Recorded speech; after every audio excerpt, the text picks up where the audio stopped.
Voilà, donc je vais passer la parole à Sylvain pour qu'il présente un peu les objectifs de ces jeudis.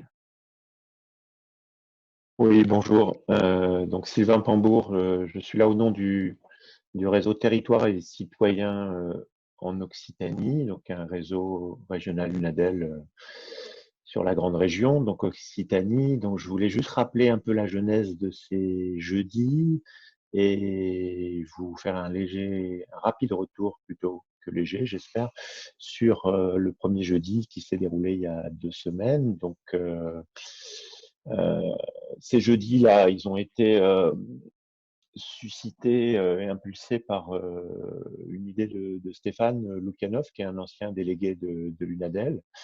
Et donc, le réseau national UNADEL, le réseau Grand Est qui s'appelle Citoyens et Territoires Grand Est et le réseau Territoires et Citoyens en Occitanie ont saisi cette proposition et ont eu envie de donner un espace régulier d'expression, de partage, de réflexion aux acteurs du développement local que nous sommes tous dans nos territoires respectifs. On a été rejoint depuis par le réseau Cap Rural, qui lui est sur Rhône-Alpes, enfin Auvergne-Rhône-Alpes, il me semble. Anne pourra préciser. Donc sur le premier jeudi qui s'est déroulé et qui a été largement comment dire, rejoint, on va dire, puisqu'on avait envisagé de limiter la jauge à 20 participants. Finalement, cette première visio s'est déroulée à 35 et on a dû refuser quelques demandes. Donc le thème en était comment les acteurs du développement local vivent cette période de confinement et qu'est-ce que ça produit chez eux en tant que comme modification de leur pratique professionnelle, hein, et ou de leurs engagements comme acteurs du développement local, donc partout en France. Vous pouvez retrouver une vidéo de cette visioconférence, donc c'est assez long évidemment, sur le site de Citoyens et Territoires Grand Est. Et on a aussi produit des notes qui ont été mises à disposition il y a quelques jours des participants et qu'on pourra, le cas échéant, élargir. Voilà, on reviendra un peu sur les suites en fin d'intervention, les suites qu'on va donner, mais qu'a déjà pu évoquer tout à l'heure Philippe. Voilà, merci. Merci Sylvain. Donc je reprends la parole juste pour présenter la séance. Et alors redire ce que j'ai oublié de dire tout à l'heure, c'est que pour la prise de parole, je vous propose il y a aussi une fonction quand vous allez à participant, c'est lever la main pour que je puisse la distribuer hein, et que les échanges puissent être fluides. Donc la séance que l'on vous propose va se dérouler en 3 temps. Un premier temps pour lancer la séance, hein, qu'on dit de brise-glace, où on va vous demander de répondre à une question, ou enfin à 2 questions, hein, l'une ou l'autre, pas les deux, mais de manière très brève, en 15-30 secondes. Vous demandez ce que vous avez retenu comme point le plus important de la tribune sur la fabrique des transitions qui vous a été envoyée, pour ceux qui l'ont lu.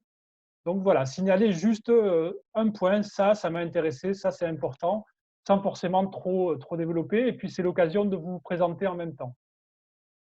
Si vous n'avez pas lu la tribune, ce qui est possible, vous pouvez aussi exprimer une attente. Qu'est-ce que vous venez chercher lors de cette séance? Voilà, qu'est-ce que vous attendez? Donc là, de la même manière, vous présentez brièvement et formulez votre attente. Donc voilà, on va se lancer pour une quinzaine de minutes maximum sur ces 2 petites questions. Donc qui souhaiterait commencer?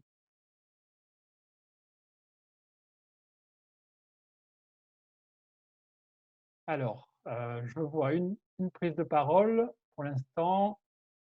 Donc Rémi, on t'écoute.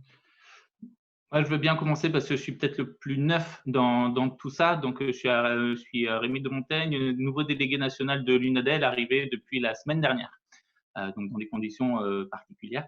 Moi, juste dire en un mot là, ce que j'ai retenu dans la tribune, c'est dans le titre, c'est la notion d'impuissance et comment aujourd'hui sortir de cette impuissance. Il y a des réponses tout au long du texte et du coup, moi, j'aimerais bien voilà, qu'on axe vraiment sur cette notion d'impuissance.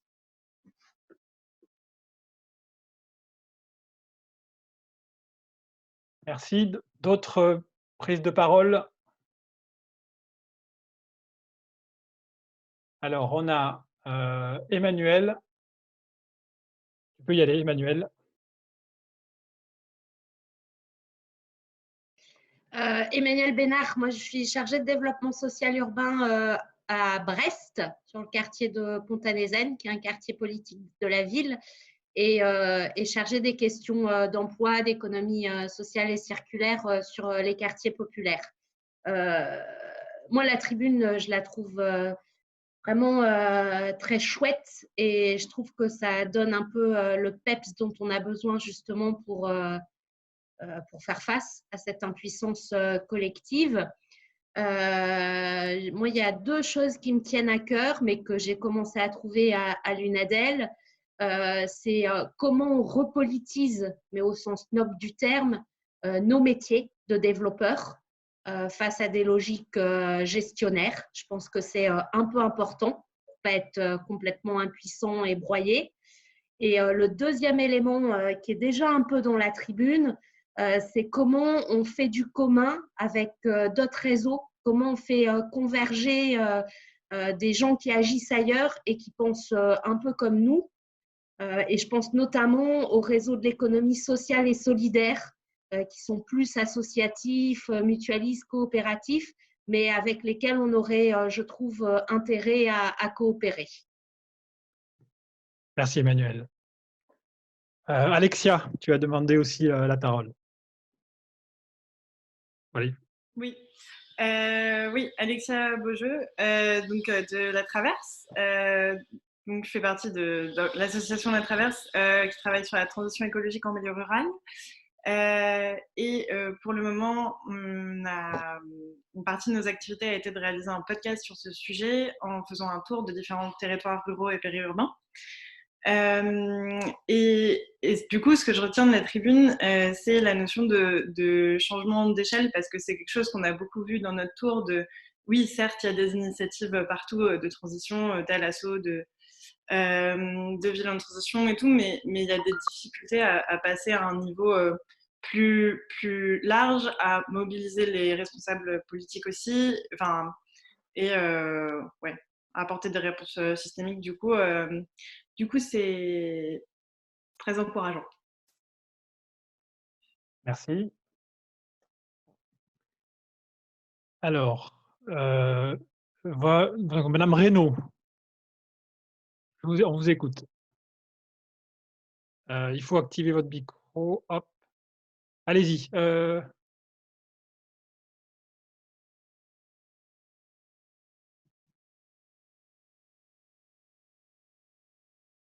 Non.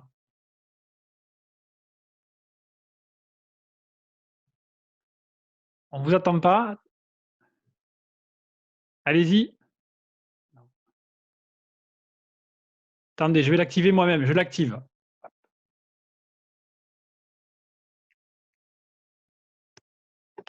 C'est bon?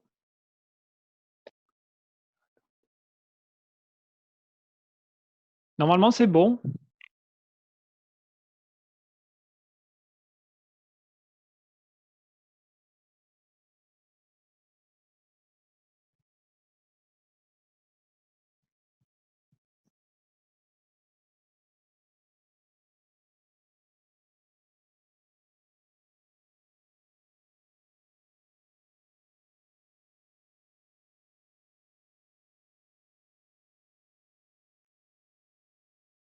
Essayez de le réactiver vous-même.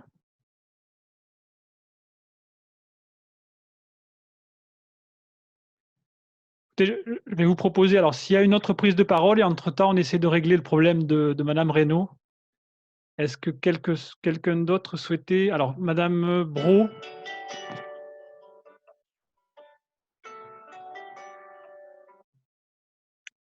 Madame Brault, on vous écoute. Florence Brault. Oui, bonjour. Oui, allez-y. Oui, bonjour. C'est bon, on vous entend, oui. Je suis conseillère municipale dans un groupe minoritaire à Prat-de-Velez. C'est dans la métropole de Montpellier, à côté de Montpellier. C'est une commune de 5600 habitants à peu près. Quand j'ai reçu votre mail d'invitation, j'ai été vraiment très, très contente parce que ça correspond vraiment, nous, aux questions et à notre façon de voir les choses dans notre groupe. J'étais tête de liste d'une liste qui s'est présentée, qui est encore en ballottage, mais qui est arrivée en première position sur la commune. Et on défend justement voilà, ce type de projet de transition. Mais alors, voilà, il y a deux questions. La première, dans l'opposition et qu'on ne sait pas combien de temps va durer, alors je vais dire encore l'entre-deux tours, même si c'est peut-être pas le terme approprié, mais comment on fait pour... Qu'est-ce qu'on peut comment on agit dans le cadre métropolitain, parce que lancer une transition quand on fait partie d'une métropole, c'est tout seul, c'est peut-être pas évident. Donc comment on active aussi des coopérations avec d'autres communes de la métropole, peut-être pas toutes les communes, mais des communes limitrophes. Comment on peut mettre en place un projet global entre différentes communes pour changer nos façons de faire. Voilà, c'est ce que je voulais dire pour l'instant. Merci. Merci, on a entendu votre attente. Alors, on va réessayer Madame Reynaud et ensuite, il y a Madame Normand. Madame Reynaud, si...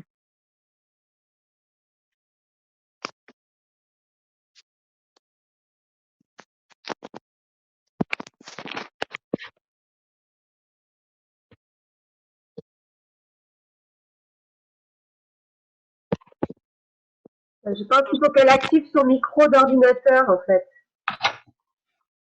Ça y est, on t'entend.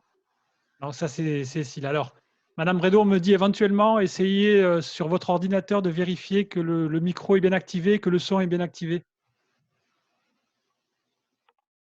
Non, ça ne marche pas. Alors, si vous le permettez, pour qu'on continue à tourner et pas perdre trop de temps, je donne la parole à Madame Normand et on reviendra vers vous tout à l'heure.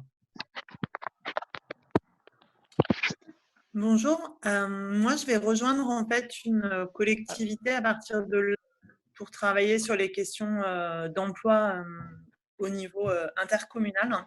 Et moi j'avais une question par rapport à la tribune sur la partie méthodologique en fait de cette fabrique des transitions. Ça rejoint un petit peu la question de la personne juste avant moi, là, de la banlieue de Montpellier, c'est comment on facilite cette coopération et vraiment d'un point de vue méthodo. Et voilà, je serais plutôt curieuse de partage d'expérience sur la partie méthodologique. Voilà, merci. Merci. On va une nouvelle fois tenter avec Madame Reynaud, en espérant que ça fonctionne. Est-ce que vous... Non. Toujours pas. Alors... Moi, je veux bien. Alors, du coup, Madame Reynaud, ce que je vous propose, c'est via le chat, nous de dire rapidement ce que vous souhaitiez exprimer, en espérant que d'ici là, on pourra résoudre votre problème. Voilà. Donc, si vous pouvez, via le chat, écrire un petit peu votre réaction ou votre attente. Entre-temps, alors j'ai plusieurs prises de parole. Alors, excusez-moi si je ne les donne pas dans l'ordre, mais je les donne dès que je les vois apparaître. Madame Mouly. Oui, bonjour, Marielle Mouly, communauté de communes Comte-Marcillac dans l'Aveyron, 12 000 habitants, une communauté de communes rurales. Moi, ce que je retiens de cette crise, et c'est ce que vous évoquez dans la tribune, c'est le fait que ça peut être le point de départ, un élément déclencheur pour engager des transitions, quelles qu'elles soient, sur les territoires. Et un peu à l'instar de ce qui a été dit, moi, je suis preneuse de méthodologie ou en tout cas d'idées pour qu'on ne reparte pas la tête dans le guidon. C'est ma grande crainte, à essayer de rattraper tout ce qu'il y aura à rattraper, mais qu'on profite justement de cette crise pour peut-être réfléchir à nos modèles de développement localement, voilà, pour enclencher des réflexions, des nouveaux partenariats locaux. Voilà, merci. Très bien, merci. Alors, j'ai 2 prises de parole, Monsieur Benouran et ensuite Julie. Alors, Monsieur Benouran d'abord. Oui, Adèle. Bonjour tout le monde. Donc, je suis élu en charge des solidarités à la ville d'Épinal et je suis engagé dans plusieurs associations, dont une qui co-organise le jeudi du confinement, c'est Citoyens et Territoires du Grand Est, dans lequel je suis secrétaire depuis 2013. Voilà. Sur la présentation, je pense que ça suffit. Et sur ce qui m'intéresse, sur ce qui m'a, bon, parmi les éléments qui m'ont intéressé dans le communiqué, c'est la notion de vision systémique. Et je voudrais juste ajouter, peut-être aussi intéressant d'intégrer aussi la pensée complexe. Alors c'est un peu, je ne sais pas si vous avez des notions de pensée complexe, en tout cas c'est le principe de dire que ça rejoint la vision systémique, mais c'est le fait de dire tout est un peu imbriqué, tout est un peu, et il y a une réflexion, je ne vais pas donner plus d'éléments, mais j'aurai l'occasion de m'exprimer tout à l'heure si nécessaire. Voilà, merci. Très bien, merci. Donc, il y avait Julie qui souhaitait s'exprimer aussi, à moins que je me sois trompé. Non, je crois que je n'ai pas demandé la parole, mais je me présente du coup. Allez-y. Julie Jaudet, cofondatrice du tiers-lieu Les Imaginations Fertiles à Toulouse. Donc, on gère à la fois un tiers-lieu qui s'installe bientôt en quartier prioritaire dans le Grand Mirail. Et à la fois, on accompagne des territoires sur des démarches de création de tiers-lieux, de méthodes autour des usages, souvent en relation d'ailleurs avec des sociologues. Et voilà, donc je suis là un peu en découverte. Je n'ai pas forcément de questions. Je l'écoute. Voilà. Très bien, merci. François Bartoli. Oui, ça y est, j'ai enfin trouvé comment on disait qu'on voulait s'exprimer. Bon, je regarde, oui, le son est mis. Bon, alors moi, disons que… Alors François Bartoli, d'abord, je suis chargé de mission emploi-insertion à la direction de la politique de la ville et d'insertion de la communauté d'agglomération Melun-Val de Seine. Ouf. Deuxièmement, je suis conseiller municipal délégué à Châtillon dans les Hauts-de-Seine. Et troisièmement, du fait que j'ai récemment déménagé, candidat sur une liste à Fontenay-aux-Roses qui est juste à côté. Bon, je dirais le texte là m'inspire 2 choses. Je vais commencer par le positif, ou plutôt je vais commencer par le négatif, et puis continuer par le positif. Le négatif, c'est que je suis dans la politique de la ville depuis 1994 et que c'est toujours le même discours. Ça, c'est un petit peu embêtant et il y a un petit côté il n'y a qu'à faucon. Par contre, le côté positif, c'est que des choses se mettent progressivement en place et je crois qu'il y a nécessité, je crois qu'il y a nécessité pour les collectivités, non pas d'être forcément à l'origine des initiatives, mais d'accompagner les initiatives qui fleurissent un peu partout. Ça va de la réflexion sur la transition à la fabrication de masques. Peu importe peu importe le niveau de l'initiative, ce qui importe, c'est qu'elle existe et les solidarités qu'elle implique. Et je crois que le rôle des collectivités est au-dessus des intercommunalités. Je vois ça avec le territoire dans la métropole du Grand Paris et je vois ça avec l'agglomération Melun-Val de Seine. Le rôle des intercommunalités est précisément de permettre, ce que disait une collègue à l'instant, un benchmarking un petit peu entre communes, une coopération entre communes, et puis un renforcement financier des actions de solidarité de la base. Merci François, on y reviendra dans la dernière partie des échanges. Alors j'ai 2 prises de parole. Sophie, Sybille d'abord. Alors du coup, j'ai mes enfants qui sont à côté, donc ne m'en veuillez pas pour les bruits de fond. Alors c'est Sophie Sidibé, je suis directrice du PETR du Pays de Langres, donc alors, je suis à 1 heure de route au nord de Dijon, pour situer un peu. Moi, ma préoccupation, alors je reviens sur les demandes en termes de méthodologie. Il y a des initiatives locales, mais alors comment on fait pour passer à un autre niveau et comment on fait pour emmener nos communautés de communes pour changer leurs pratiques? Moi, je pense qu'il y a quelque chose à prendre au vol, c'est que quand les conseils communautaires vont s'installer, Ils vont devoir travailler un pacte de gouvernance, un nouveau projet de territoire. Là, on est en route pour le faire. J'ai déjà l'expérience de mener un projet de territoire qu'on a mené pour la période 2014-2024. Il va falloir le retravailler.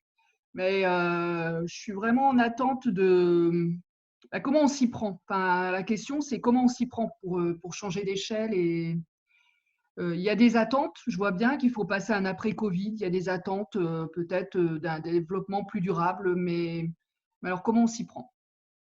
Merci. Donc là, je vais passer la parole à Émilie Moroy et ensuite à Vincent. Bonjour. Donc, moi, je suis Émilie Moroy. J'ai fondé Création de Liens. Donc, je suis facilitatrice et formatrice. Et j'accompagne la transition des territoires ruraux vers plus de résilience. Donc, j'ai plusieurs casquettes parce que je suis élue dans une petite commune de moins de 500 habitants depuis peu. Et je fais partie aussi du Centre français de sociocratie et d'un laboratoire de personnes qui font de la communication non violente. Donc, moi, je suis dans plusieurs réseaux et je me pose vraiment la manière dont je peux accompagner au mieux les territoires vers la résilience. Et là, je sens que j'ai besoin de soutien. J'ai besoin d'échanges de pratiques, j'ai besoin qu'il y ait de l'émulation. Et pareillement, je sais que je suis la plus jeune et que je suis un peu ovni dans mon conseil municipal, donc j'ai besoin d'inspirer. Et c'est ça que je viens chercher dans le réseau. Et je sais que là, ce qui a été posé, c'est pour moi la vision, une vision commune sur laquelle on peut se raccrocher. Maintenant, on a à construire justement la méthodologie, qu'est-ce qui peut nous servir, en tout cas moi, dans mon engagement professionnel et dans mon engagement citoyen. Et mon envie, c'est de faire le lien aussi avec tous ces réseaux dans une approche systémique pour qu'on puisse la difficulté d'être vraiment dans la coopération et pas dans la concurrence, notamment quand on est dans une activité professionnelle dans cet accompagnement. Voilà mon envie. Merci. Je passe la parole à Vincent, du coup. Chassagne. Voilà, vous m'entendez? Là, c'est bon, oui, Vincent. Voilà, bonjour. Alors, moi, aujourd'hui, donc, je suis là au titre d'une nouvelle fonction de coprésident d'une structure de préfiguration d'une coopérative de transition écologique dans la Haute-Vallée de l'Aude, voilà, sur lequel on va expérimenter le revenu écologique de transition.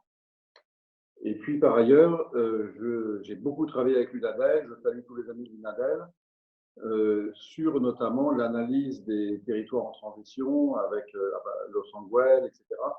Donc, toute cette mise en commun de savoir-faire qui était très intéressante. Et ce que je retiens de la tribune, pour se résumer, c'est le mot alliance, parce que non seulement on a besoin de l'alliance des réseaux qui va se faire avec la fabrique des transitions, mais on a cruellement besoin de l'alliance sur chaque territoire, qu'il soit petit ou gros, intercommunal ou pas, ou intercommunautaire. Et cette alliance, c'est ça le défi. Et ça rejoint un peu l'analyse de l'UNADEL sur les territoires en transition. Porter une démarche avec un portage d'alliance, ça ne se fait pas du jour au lendemain. Ça se fait avec des étapes. On commence avec des niveaux de portage et d'initiation. On a quelquefois du portage programmatique, on a des schémas, etc. Le portage d'alliance, c'est plus difficile parce qu'il faut allier les élus et la société civile. Et il y a très peu de territoires qui ont réussi à faire ça de manière extrêmement performante. Donc le challenge, il est là. Et puis il y a plein d'autres challenges, c'est alliance pour soulever tous les obstacles des territoires en transition, dont les obstacles changement de mode de faire. Et il y a une notion fondamentale d'apprendre ensemble et de travail sur les compétences transition. Et dans notre démarche, là, elle est complètement axée sur ce qu'on appelle la transition apprenante. Et on est en train de construire ça. Et en fait, on invente des outils avec la société civile et les élus. On est complètement en émergence pour inventer cette notion de transition apprenante. Merci voilà. Vincent. Tu pourras éventuellement nous en dire plus dans la troisième partie de la conversation. Merci. Donc là, on a fait à peu près le tour. On arrive à la fin de ce lancement. Je vous propose de donner une dernière fois la chance à Madame Reynaud de s'exprimer. Et ensuite, on passera la parole à Julien. Madame Reynaud. Non, vraiment pas, on n'y arrive pas. Pardon, c'est Sylvain. Elle a donné son attente dans le chat, Madame Reynaud. Donc, il s'agit du collectif. Voilà, ce qu'elle retient de la tribune, c'est le mot collectif. Elle confirmera peut-être visuellement si on la voit. Ok, voilà. très bien, parce que je ne lis pas tout le déroulé du chat. Bon, je vous remercie à tous là, pour ce premier temps d'échange et de partage d'attentes, d'impressions, d'analyse. Donc, je vous propose qu'on rentre dans le deuxième temps de ces échanges. On va donner la parole à Julien Perdrija, qui je laisserai le soin de se présenter, qui va nous présenter cette démarche de la fabrique des transitions dans une dizaine, quinzaine de minutes maximum. Et donc ensuite, on aura une trentaine de minutes pour réagir à ses propos, le questionner, lui demander des précisions. Et donc, voilà, là, on ouvre une séance où on va vraiment questionner le projet de la fabrique des transitions. Et on aura un troisième temps où on reviendra plutôt sur des questionnements liés à vos territoires. Donc, je passe la parole à Julien. Merci Philippe. Vous m'entendez bien? Ouais, super. Bon, merci à toutes et tous. Je suis ravi de voir des têtes connues et puis de découvrir de nouveaux visages ce matin. Merci aussi pour vos interpellations là, sur ce que vous avez retenu de la tribune. Il y a certains mots-clés qui ont été employés et sur lesquels on a à cœur d'échanger. Donc, effectivement, la notion d'impuissance, la notion de changement d'échelle, les questions des alliances et des compétences, la coopération, la systémique, la pensée complexe. Bon, tout ça, c'est au cœur de ce qu'on essaye de structurer. Je vais avoir une intervention, donc je vais essayer de tenir 10 minutes, Philippe, pour laisser le maximum de place aux échanges. Donc, en 3 temps. Dans un premier temps, vous parlez des origines de cette fabrique des transitions, d'où ça vient, quelles ont été les étapes qui ont jalonné sa mise en orbite, on va dire, son lancement depuis quelques semaines maintenant. Deuxième point, l'organisation, c'est-à-dire qu'est-ce qu'est cette fabrique aujourd'hui, comment elle est organisée, comment elle se structure. Et troisièmement, quelques actions opérationnelles sur lesquelles on est en train de s'organiser avec les alliés de la fabrique, avec d'autres acteurs et qui pourraient du coup trouver écho parmi vous et sur lesquels moi aussi j'aurais peut-être quelques questions à vous poser pour voir comment vous réceptionnez ce type d'action qu'on essaye de mettre en place dans le cadre très urgent là, du plan de relance. Voilà, donc 3 étapes d'intervention. Alors, sur les origines, j'ai décidé de ne pas prendre de slide parce que je veux que ça soit plus fluide et pas perdre de temps sur de la présentation visuelle. Dans les origines, il y a quand même 30 ans d'expérience autour des questions de transition à Los Angeles. Donc, c'est une petite ville dans le nord de la France que certains connaissent, que certains ont bien analysé aussi là autour de la table, qui a été marquée par l'effondrement de la mine et donc qui a été obligé de se restructurer, de réimaginer complètement son modèle de développement et la façon de faire. Donc, en termes de méthodologie, comment on se serre les coudes et comment on se retrousse les manches collectivement pour faire face à une adversité qui fait que c'est l'ensemble de la société qui s'effondre. Ce n'est pas simplement le modèle de production du charbon, c'est toute la culture, toute la vie sociale, toute la vie culturelle, l'ensemble des modes de vie à cette échelle qui se sont effondrés. Alors, avec une différence singulière avec ce qu'on vit actuellement, c'est que ça se passe à toute petite échelle. Même si le bassin minier, c'est 1,2 million d'habitants, Los Angeles, c'est 6500 habitants et donc une hyper proximité qui facilite certaines choses, mais en même temps qui en limite d'autres aussi. Quand on parle de changement d'échelle, on est en plein dans cet enjeu d'articulation entre le territoire local, nos relations de dépendance, nos relations de solidarité, et puis le territoire global, celui de la planète, celui du systémique. Cette ville, elle a bénéficié de conditions d'accompagnement absolument exceptionnelles. D'abord parce qu'elle a été une des premières à s'engager sur ces questions. Donc, il n'y avait pas beaucoup de territoires qui se mettaient en mode laboratoire pour expérimenter et accepter de se planter et prendre le risque politique aussi de le faire. Donc, il faut rendre aussi tout à Jean-François Caron, le maire actuel de cette ville, et son père avant lui, Marcel Caron, les lauriers de ce risque pris d'aller dans une voie qui était absolument pas défrichée. Et donc, ils avançaient vraiment, j'ai envie de dire, de manière progressive, itérative, avec de nombreuses difficultés. Mais du coup, cette volonté d'apprendre en fait de ces échecs, d'apprendre de ces difficultés. Et donc, ces conditions d'accompagnement, ça a d'abord été le fait qu'on a bénéficié de subventions de l'Europe, par exemple, pour imaginer la façon de refaire le développement de cette ville, mais pas seulement. On a bénéficié aussi d'expertise, d'ingénierie, de gens qui, là, comme vous et nous autour de la table, ont une conscience de ces problématiques de développement et se sont investis pour accompagner en fait l'émergence d'une nouvelle manière de développer cette ville. Et donc, tout un processus dans lequel je ne rentre pas davantage, mais pour lequel on pourra rééchanger par la suite si vous le voulez. Ce qui compte, c'est l'aboutissement de cette démarche, une démarche en U, de effondrement, rebond, résilience, comment on se réorganise, effet d'entraînement, nouveaux projets. L'aboutissement de tout ça, c'est qu'en 2014, on est labellisé par l'ADEME, donc l'Agence de l'environnement et de la maîtrise de l'énergie, comme un démonstrateur national de la conduite du changement. C'est le premier en France. Et ce qui est intéressant là, c'est qu'il y a une articulation entre le micro-local et le supranational qui s'organise en disant, en fait, on a à tirer les leçons de l'expérience de terrain qui vient éclairer la façon dont on peut traiter les enjeux au niveau macro. Une évaluation est conduite par l'ADEME sur cette méthode de conduite du changement et vient en tirer des clés d'enseignement. En gros, comment on fait, pourquoi ça marche ou pourquoi ça ne marche pas à certains endroits et comment on pourrait aller plus loin. Et c'est là qu'on commence à rentrer dans l'émergence de cette fabrique des transitions.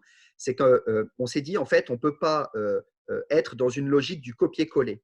On ne peut pas rester dans la logique de la bonne pratique qui va se généraliser presque par magie, va se diffuser comme ça, un peu pollinisé par le vent. Enfin, il y a besoin peut-être d'un mode d'organisation plus professionnel, plus structuré pour arriver à transmettre en fait les leçons d'une expérience à un autre écosystème territorial, à d'autres territoires.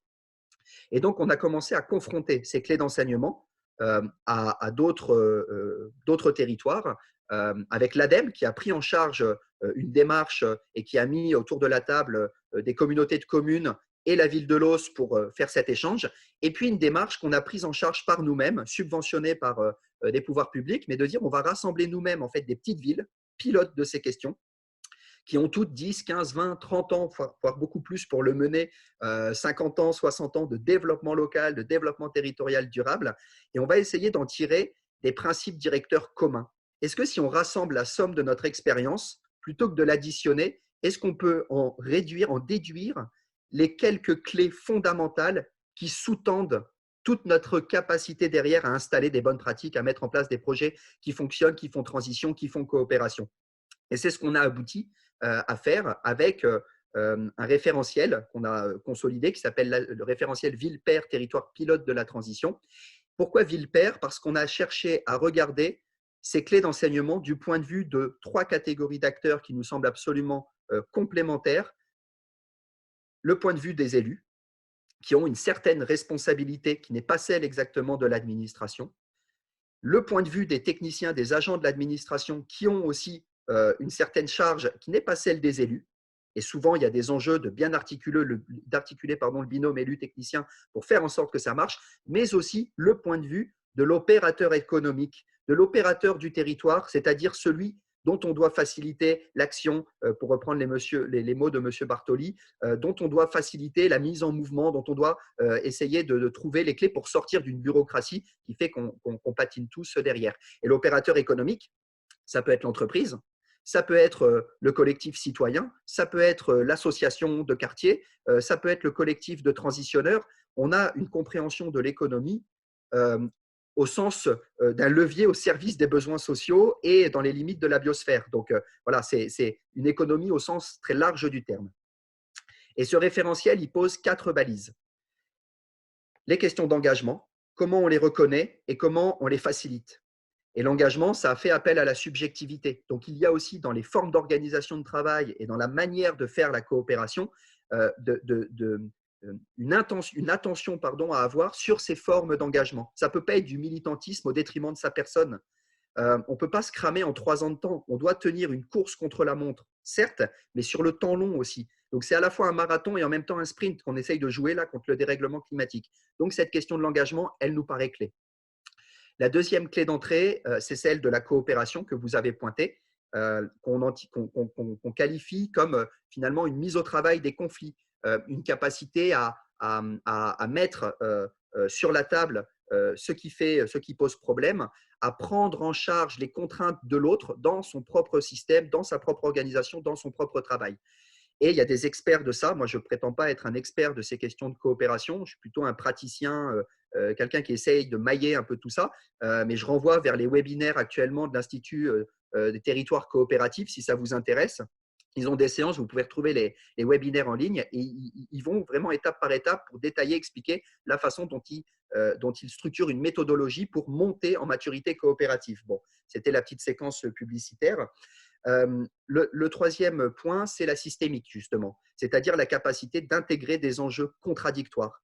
En fait, on peut très bien faire une transition énergétique qui soit contradictoire avec un système alimentaire territorial. On peut faire de la méthanisation qui fait que les terres arables produisent des intrants pour un digestat, mais qui ne produisent pas en fait de la culture locale en fruits et légumes et qui soutiennent les circuits courts et de proximité. Donc, comment on arrive à mettre en place des espaces démocratiques, délibératifs, de mise en place de ces projets qui intègrent ces contradictions, qui en prennent soin en fait et qui ne les éludent pas. Et ça se passe aussi dans les organisations de travail, c'est-à-dire la transversalité, la sortie du mode silo, le fait d'arriver à structurer des organisations apprenantes, réflexives, qui avancent là-dessus. Et quatrième point, c'est la question de l'évaluation de la valeur qu'on crée, c'est-à-dire une capacité à attraper finalement la valeur économique et sociétale qu'on génère. Et ça, on ne sait pas le faire avec la logique comptable. Certains l'ont dit au préalable. On ne peut pas mettre dans un tableur Excel le nombre de kilomètres de confiance qu'on génère dans un territoire quand on crée du lien, quand on fait des projets, etc. Et donc, on a aussi un enjeu à avancer sur cette question d'évaluer la valeur immatérielle que tout cela crée. Et c'est aussi un levier, en tout cas on le considère, pour arriver à installer de nouveaux modèles économiques, des modèles économiques territorialisés dans les limites du territoire, qui relocalisent et qui surtout prennent en charge toute cette richesse sociétale qui est générée et qui, en fait, plus on la partage, plus elle augmente, en fait. Donc, bon. J'arrive sur mon deuxième point. Philippe, je ne déborde pas trop. Là, on est à peu près à 10 minutes, peut-être 5 minutes sur la fabrique et comment elle s'est constituée, comment elle fonctionne. Très bien. Alors, mais c'était important de replacer ce contexte-là parce que c'est des éléments de référence qui sont le socle de ce sur quoi on essaye d'avancer avec la fabrique. Alors, la fabrique, en fait, c'est un constat. C'est de dire, et on le voyait à Los Angeles, nous, on a plein de réseaux, plein d'acteurs qui font des choses extraordinaires, mais dans leur coin, qui, pour certains, se retrouvent en rivalité, voire en concurrence. Et c'est vrai de Los Angeles, c'était à qui allait être la ville la plus pilote du développement durable avec d'autres villes pilotes et aucun espace de coopération pour croiser nos regards, pour apprendre ensemble, pour se mettre à nu, pour arriver à trouver de nouvelles méthodologies. Donc, on part de ce constat-là et on se dit ça ne peut pas continuer comme ça parce qu'en fait, sinon, on n'arrive pas à péter le plafond de verre qu'on nous impose. Et le système, alors pardon de le prendre comme ça, mais parce qu'il n'y a pas les bons, les méchants, mais c'est un système dont on est partie prenante. En fait, ce système qu'on compose actuellement nous impose en fait ce mode de fonctionnement en rivalité, en compétition, voire en concurrence directe. On a cherché du coup à rassembler dans ce système en fait toutes les personnes de ressources alternatives pour fonder un autre système. C'est des acteurs qui partagent, on va dire, une responsabilité territoriale. C'est des acteurs des collectivités, bien évidemment. C'est des acteurs de la société civile, des réseaux, des collectifs de transitionneurs, etc. Et c'est des entreprises, bien souvent des TPE, PME, ou bien des clubs d'entreprises qui ont cette responsabilité sociale, environnementale, territoriale chevillée au corps. Et on le voit bien aujourd'hui, quand il faut réinventer des masques, c'est elles qui sont en fait en première ligne, c'est elles qui sont en capacité de retrouver leur mode, de réagencer leur mode de production, de coller aux attentes et aux besoins des citoyens. Voilà. Donc, ça, c'est les acteurs, on va dire, voilà, collectivités publiques, entreprises, société civile. Ensuite, on a toute une série de réseaux sur la transition énergétique, sur la transition alimentaire, sur la transition démocratique, sur la transition économique. Et dans la transition économique, sur l'économie sociale, sur l'économie solidaire, sur l'économie de la fonctionnalité et de la coopération, sur l'économie circulaire. C'est génial. chacun y va de sa petite musique et c'est super. Mais comment on peut arriver à faire une symphonie ensemble et non pas une cacophonie? Donc, on s'est dit, tous ces acteurs-là, c'est très bien, il y a des substrats qu'ils partagent, il y a du commun et donc on cherche à les rassembler. Et ils ont une responsabilité territoriale à jouer aussi. Ensuite, c'est les acteurs de la recherche au sens académique du terme, des laboratoires, des universités, mais aussi des praticiens de cette recherche, c'est-à-dire de la recherche-action, des gens qui vont sur le terrain, qui en tirent des enseignements. Et on voit bien qu'on ne peut pas mettre des gens, par exemple, une ADEL, il y a plusieurs cases qu'ils occupent là quand on prend cette catégorisation, mais c'est pour essayer de représenter ce qu'on essaye d'attraper. Et puis enfin, des acteurs de l'État, parce qu'en fait, ça ne peut pas se jouer contre l'État, cette affaire-là. Et au sein de l'État, il y a des gens qui se posent ces questions, qui sont convaincus qu'il y a une nouvelle manière de réinventer pour réinventer les politiques publiques, qu'il y a une nouvelle forme d'ingénierie aussi à faire naître entre territoires, entre collectifs territorialisés qui sont moteurs de ces transitions. Et donc, ces 4 catégories d'acteurs composent aujourd'hui la fabrique des transitions. La fabrique des transitions, c'est une alliance, le mot a été repris, c'est-à-dire une forme d'organisation qui se fonde sur une charte. Ce n'est pas plus compliqué que ça. Et en même temps, c'est très compliqué, très complexe à faire vivre. La charte, elle pose des principes. Et en fait, la tribune que vous avez lue, c'est la partie 1 de la charte, c'est-à-dire celle qui clame les valeurs sur lesquelles on est engagé. Mais ensuite, la charte, elle a d'autres propositions plus organisationnelles. Comment, par exemple, on constitue une base de données commune à tous ces réseaux? Et est-ce qu'on peut y arriver sans avoir une base qui centralise, mais qui, au contraire, valorise les bases de données des uns et des autres et crée la reliance? Et on est engagé là-dessus avec un allié qui s'appelle Citego et qui a vraiment une expertise en la matière. C'est comment on crée des opportunités de synergie.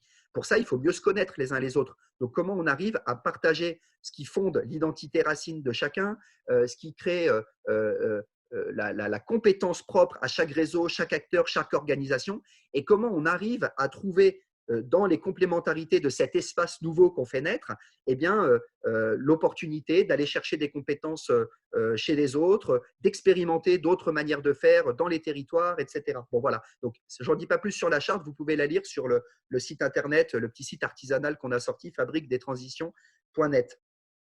Et simplement, je terminerai sur l'organisation de la fabrique. On a 2 chantiers. Le premier, donc, c'est faire communauté, faire ressources. Donc, ça veut dire quoi être une communauté apprenante? Aujourd'hui, il y a plus de 100 organisations qui sont signataires de cette charte, qui représentent l'ensemble des chantiers, des thématiques de la transition. Il y en a au moins autant à titre individuel. Donc, vous voyez, c'est une démarche qui commence à prendre beaucoup d'ampleur en termes de représentativité. Et aujourd'hui, elle est portée bénévolement par une petite série, un petit noyau d'acteurs. Mais voilà, donc ça nous oblige et il n'y a rien de figé aujourd'hui. On est en train de structurer la gouvernance de cette Assemblée générale des alliés. Et après, le deuxième axe sur lequel on veut avancer, c'est l'ingénierie systémique, c'est-à-dire comment on fait naître, à partir de ce qu'on représente les uns les autres, des formes d'ingénierie qui fassent système, qui soient capables d'embrasser l'ensemble de la chaîne de valeur, si je dois reprendre cette expression un peu galvaudée, la chaîne de valeur sociale, sociétale, de la conduite du changement, c'est-à-dire de l'inspiration pour débloquer, ouvrir les chakras quand je suis dans un conseil communautaire ou chez des élus qui ne comprennent pas, qui ne voient pas bien, jusqu'à l'évaluation de la valeur économique et l'installation de nouveaux modèles économiques sur les territoires, en passant par la coopération des différentes ingénieries techniques dont on a besoin, en mettant en place une ingénierie de la conduite du changement, de la structuration sur le long terme de ces dynamiques de transition. Et là, c'est un chantier du coup très ouvert. Donc, 2 axes de travail, faire communauté, faire ressources, partager nos ressources, mettre au travail nos différences et faire naître une ingénierie systémique pour faire quoi? Et pour accompagner en fait les transitions dans les territoires. C'est-à-dire pour s'auto-constituer comme force d'accompagnement. Vous êtes les uns et les autres des experts dans votre champ respectif d'intervention. On n'est pas obligé toujours de passer en premier temps par des bureaux d'études pour nous accompagner, pour nous aider. Bien souvent, on a besoin d'abord d'un temps de qualification des projets, de restructuration et ensuite faire appel aux bureaux d'études. Et certains font partie déjà de la fabrique des transitions pour justement arriver dans une complémentarité au bon moment, au bon endroit pour enclencher la dynamique. Voilà, donc on a cette visée là-dessus. Et donc, je terminerai en une phrase, si je peux encore, Philippe, si tu me l'autorises. Peut-être dire un mot sur l'objet, le chantier un peu concret.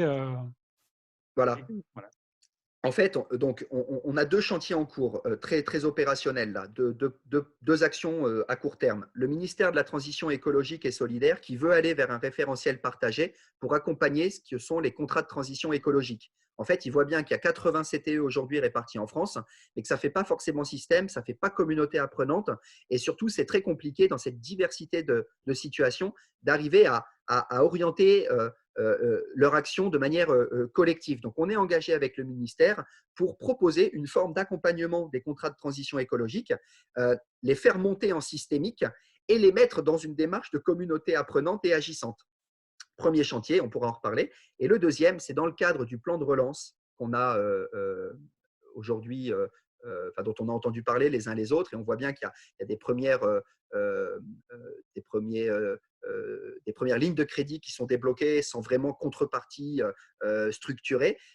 On n'a pas envie de se faire enfumer, nous, par ce plan de relance, et on ne veut surtout pas que ça soit comme en 2008-2009, l'occasion de financer les grandes entreprises sans contrepartie. Donc, en fait, ce qu'on va proposer, ce qu'on voudrait faire, et donc ça m'intéresse d'en discuter avec vous, c'est à partir de quelques éléments référentiels là, qui font qu'il y a un bon projet de transition qui reconnaît l'engagement des acteurs, qui permet leur coopération, qui attrape les enjeux systémiques, qui crée de la valeur économique et sociétale. Comment on peut appeler dans les territoires à la constitution de collectifs dont certains sont déjà constitués, on peut penser aux zéro chômeurs, aux tiers-lieux dont on a parlé, à des collectivités qui font de l'agencement sur le terrain, à des entreprises qui sont dans des clubs, etc. Comment on peut essayer de mailler le territoire national là, de petits collectifs de fabrique des transitions au sens territorial du terme, bien ancrés dans le terrain, et faciliter la remontée de projets et inonder les préfectures, les DREAL et compagnie, des projets de transition qui nous semblent être légitimes pour être financés dans le cadre de ce plan de relance, et en faisant valoir une chose qui est fondamentale, c'est qu'on a besoin d'ingénierie, d'animation, d'accompagnement, de structuration de la coopération pour ces transitions, et ça ne peut pas passer à côté des financements qui vont être générés. Donc, de manière concrète, on va avoir une coordination de nos newsletters respectives au 5 mai. C'est la date qu'on s'est fixée. On a une newsletter type qu'on va proposer. Ces newsletters, on propose à ce que chacun puisse s'en faire le relais et les adapter à son propre écosystème de travail, ses propres cibles, qu'on puisse avoir comme message acteurs de terrain, acteurs des territoires, mobilisez-vous, faites remonter vos projets de transition. Et puis, presque proposer de s'auto-légitimer à franchiser en fait ces projets fabrique des transitions, c'est-à-dire des projets qui font sens par rapport aux valeurs de la charte, par rapport à ce qu'on met en place sur le terrain depuis trop longtemps, depuis 1994, j'entends dire, depuis peut-être même plus encore. Et bien voilà, on essaye en tout cas de jouer ce jeu-là, et on le joue avec la centaine d'orgas de cette alliance, mais aussi avec ceux qui ne sont peut-être pas dans l'alliance, mais qui vont avoir des propositions aussi par rapport à ce plan de relance. Et l'idée, ben voilà, c'est d'essayer de faire ce lien-là entre tous ces acteurs et d'avoir une opération de visibilité pour montrer qu'en fait, on ne doit pas être les oubliés de ce plan de relance. Au contraire, on doit être même ceux qui en bénéficient le plus, parce que ce sont nos projets qui inventent le monde de demain. Merci Julien. Je me doutais un peu que 10 minutes, c'était un peu court pour raconter un peu cette trajectoire de la fabrique des transitions.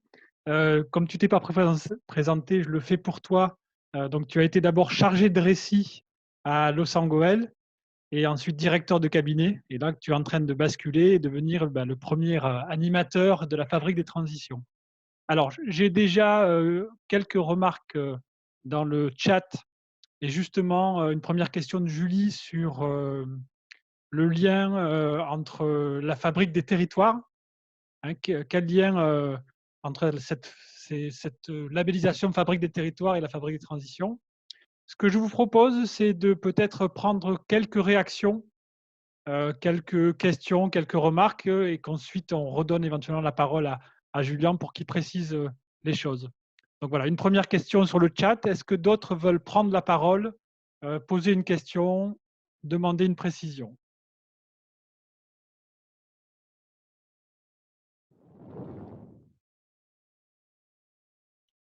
Je peux? Alors, je vois pas qui. Oui, Adèle. C'est Adèle. Oui, Ouais. Adèle, je t'en prie.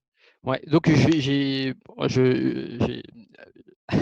bien écouté ce qui a été la présentation de Julien, qui est très dynamique, qui est très complète et qui présente les choses. Nous, à Epinal, on est dans cette démarche de transition, et donc c'est un discours qu'on entend, qui nous plaît, Et donc voilà, imaginons des futures coopérations aussi du côté d'Épinal, ce serait pas mal. Voilà, c'est tout. Ah, on en rediscutera tranquillement. D'accord. Merci. On peut effectivement, c'est aussi l'espace pour prendre des contacts. Une question de Cécile à Ville et Territoire. Vous m'entendez?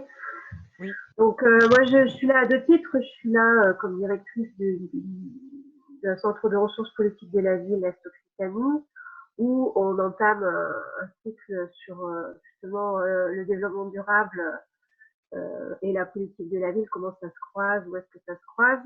Et puis en même temps, à titre bénévole, je suis sur un tiers-lieu à l'ODEV, enfin une réhabilitation de friches industrielles sur ces enjeux-là justement, et je suis en soutien au projet CZPLD de ma commune. Donc, je suis tout à fait contente de cette réunion, je trouve ça très intéressant. Ce qui m'interroge, c'est vraiment la partie systémique, donc cette multiplication de réseaux. Donc nous, on va pouvoir éventuellement jouer un rôle à notre niveau au niveau du centre de ressources pour diffuser de l'info, mais on voit bien qu'on est vraiment sur de la multiplication de réseaux. Là, je vois avec le NIAC à Paris, il y a tout ce qui est Franche Impact, qui part dans tous les sens. Enfin, moi, je trouve que ça part dans tous les sens. Et je pense que c'est vraiment important de clarifier le système de coopération que je trouve pas encore très très clair par rapport à ce que vous mettez en place, Julien. Quelle est la gouvernance? On en a parlé un tout petit peu, mais est-ce qu'on pourrait préciser ce point-là? Et moi, je pense qu'il faut vraiment faire preuve d'humilité et un peu mettre nos égos de côté et vraiment arriver à travailler ensemble. Je pense que c'est vraiment un enjeu.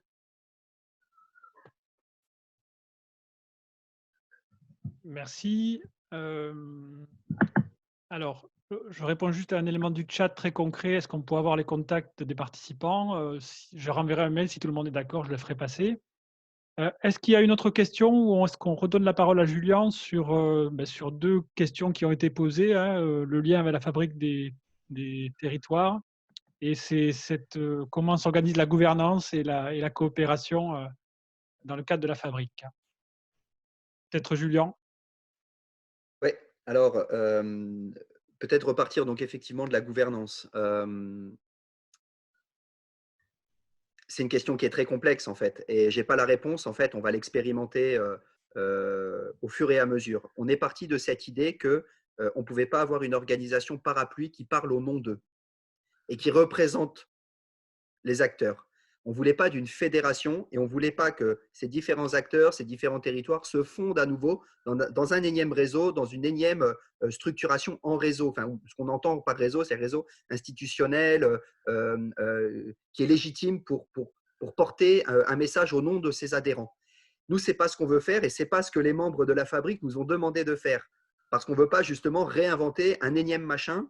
Tout ce qui existe déjà est très très bien existant et il ne s'agit pas de dévoyer, de déshabiller l'un pour réhabiller l'autre. Enfin, donc en fait, on est parti sur cette idée d'alliance et plutôt de reliance, c'est-à-dire d'accepter en fait qu'on se retrouve sur un système de valeurs.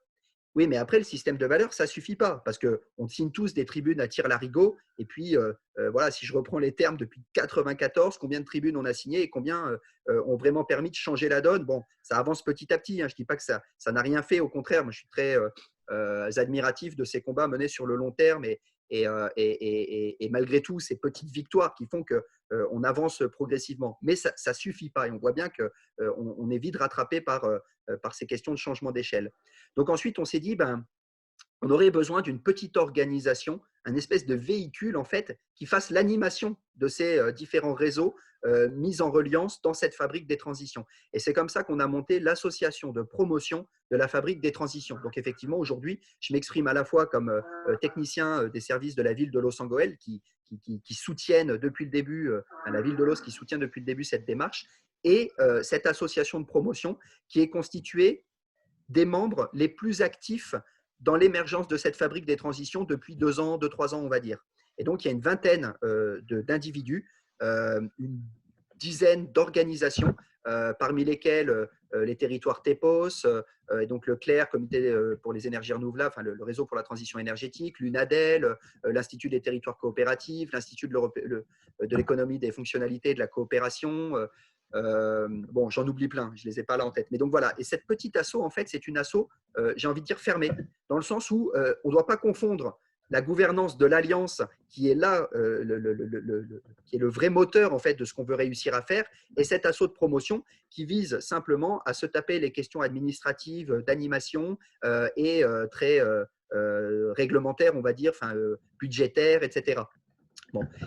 On ne s'est jamais réuni dans l'Assemblée générale des Alliés. La charte, en fait, elle fixe dans cette gouvernance 3 intentions. Une réunion par an de l'Assemblée générale des Alliés. D'autres pourraient parler du Conseil national de la résilience. C'est des termes qui commencent à prendre là, un peu dans le débat général. Et on a une première date prévue pour ça, les 10 et 12 septembre, enfin du 10 au 12 septembre, au campus de la Transition à Forges. Vous voyez bien qu'on ne va sans doute pas réussir à avoir les 300 individus aujourd'hui qui composent cette fabrique des transitions. Ça nous dépasse largement. Par contre, si on pouvait avoir, entre guillemets, les chefs de tribu, les chefs de communauté, quand je dis les chefs, c'est pas pour reprendre une expression hiérarchique, mais les délégués, si vous voulez, les mandataires, et qu'on puisse arriver à travailler cette assemblée générale et travailler du coup à la fois la gouvernance qu'on veut installer, parce qu'aujourd'hui elle n'est pas installée cette gouvernance, enfin, c'est en train d'émerger, et le programme de travail opérationnel d'accompagnement des transitions, de muscler les transitions dans les territoires. Voilà, ça on en serait ravis, et on a donc une date clé pour arriver à se faire dans les mois qui viennent. Par rapport à l'autre question sur, en gros, nos liens avec les PTCE, alors on a dans les Alliés là quelques PTCE qui se sont engagés, qui ont signé la charte. Donc, il y a des liens qui vont naître. On a dans nos membres, dans nos amis très proches, des responsables de PTCE aussi, notamment sur les questions alimentaires.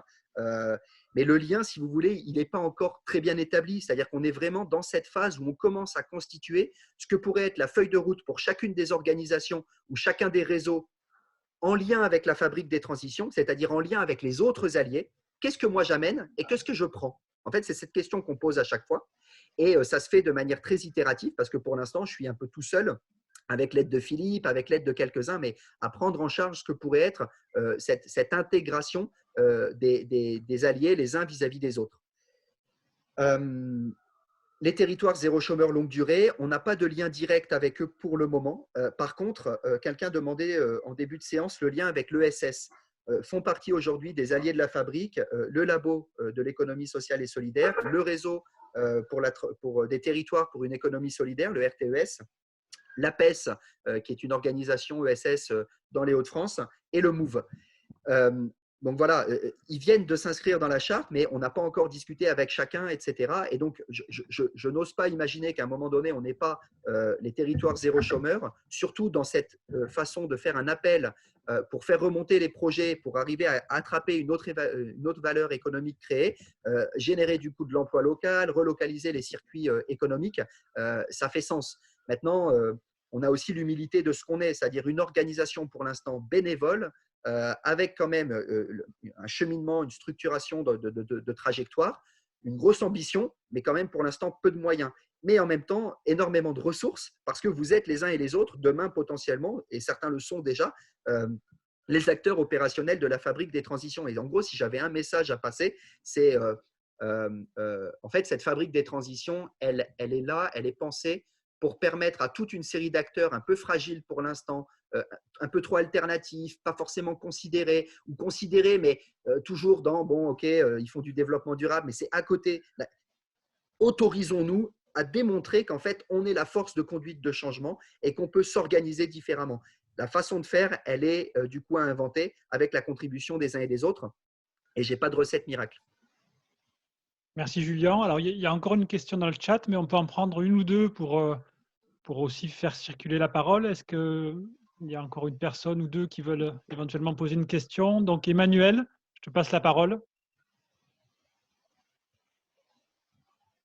On ne t'entend pas là, oui. Il faut que tu mettes le micro.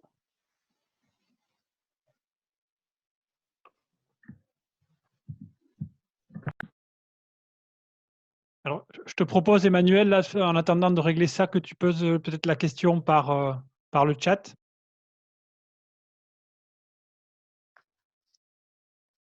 Est-ce qu'il y a une autre demande de parole? Là, je ne vois pas tout. Oui, Bonnet, Madame Bonnet, je vous en prie. Oui, oui, vous m'entendez? Oui, c'est bon.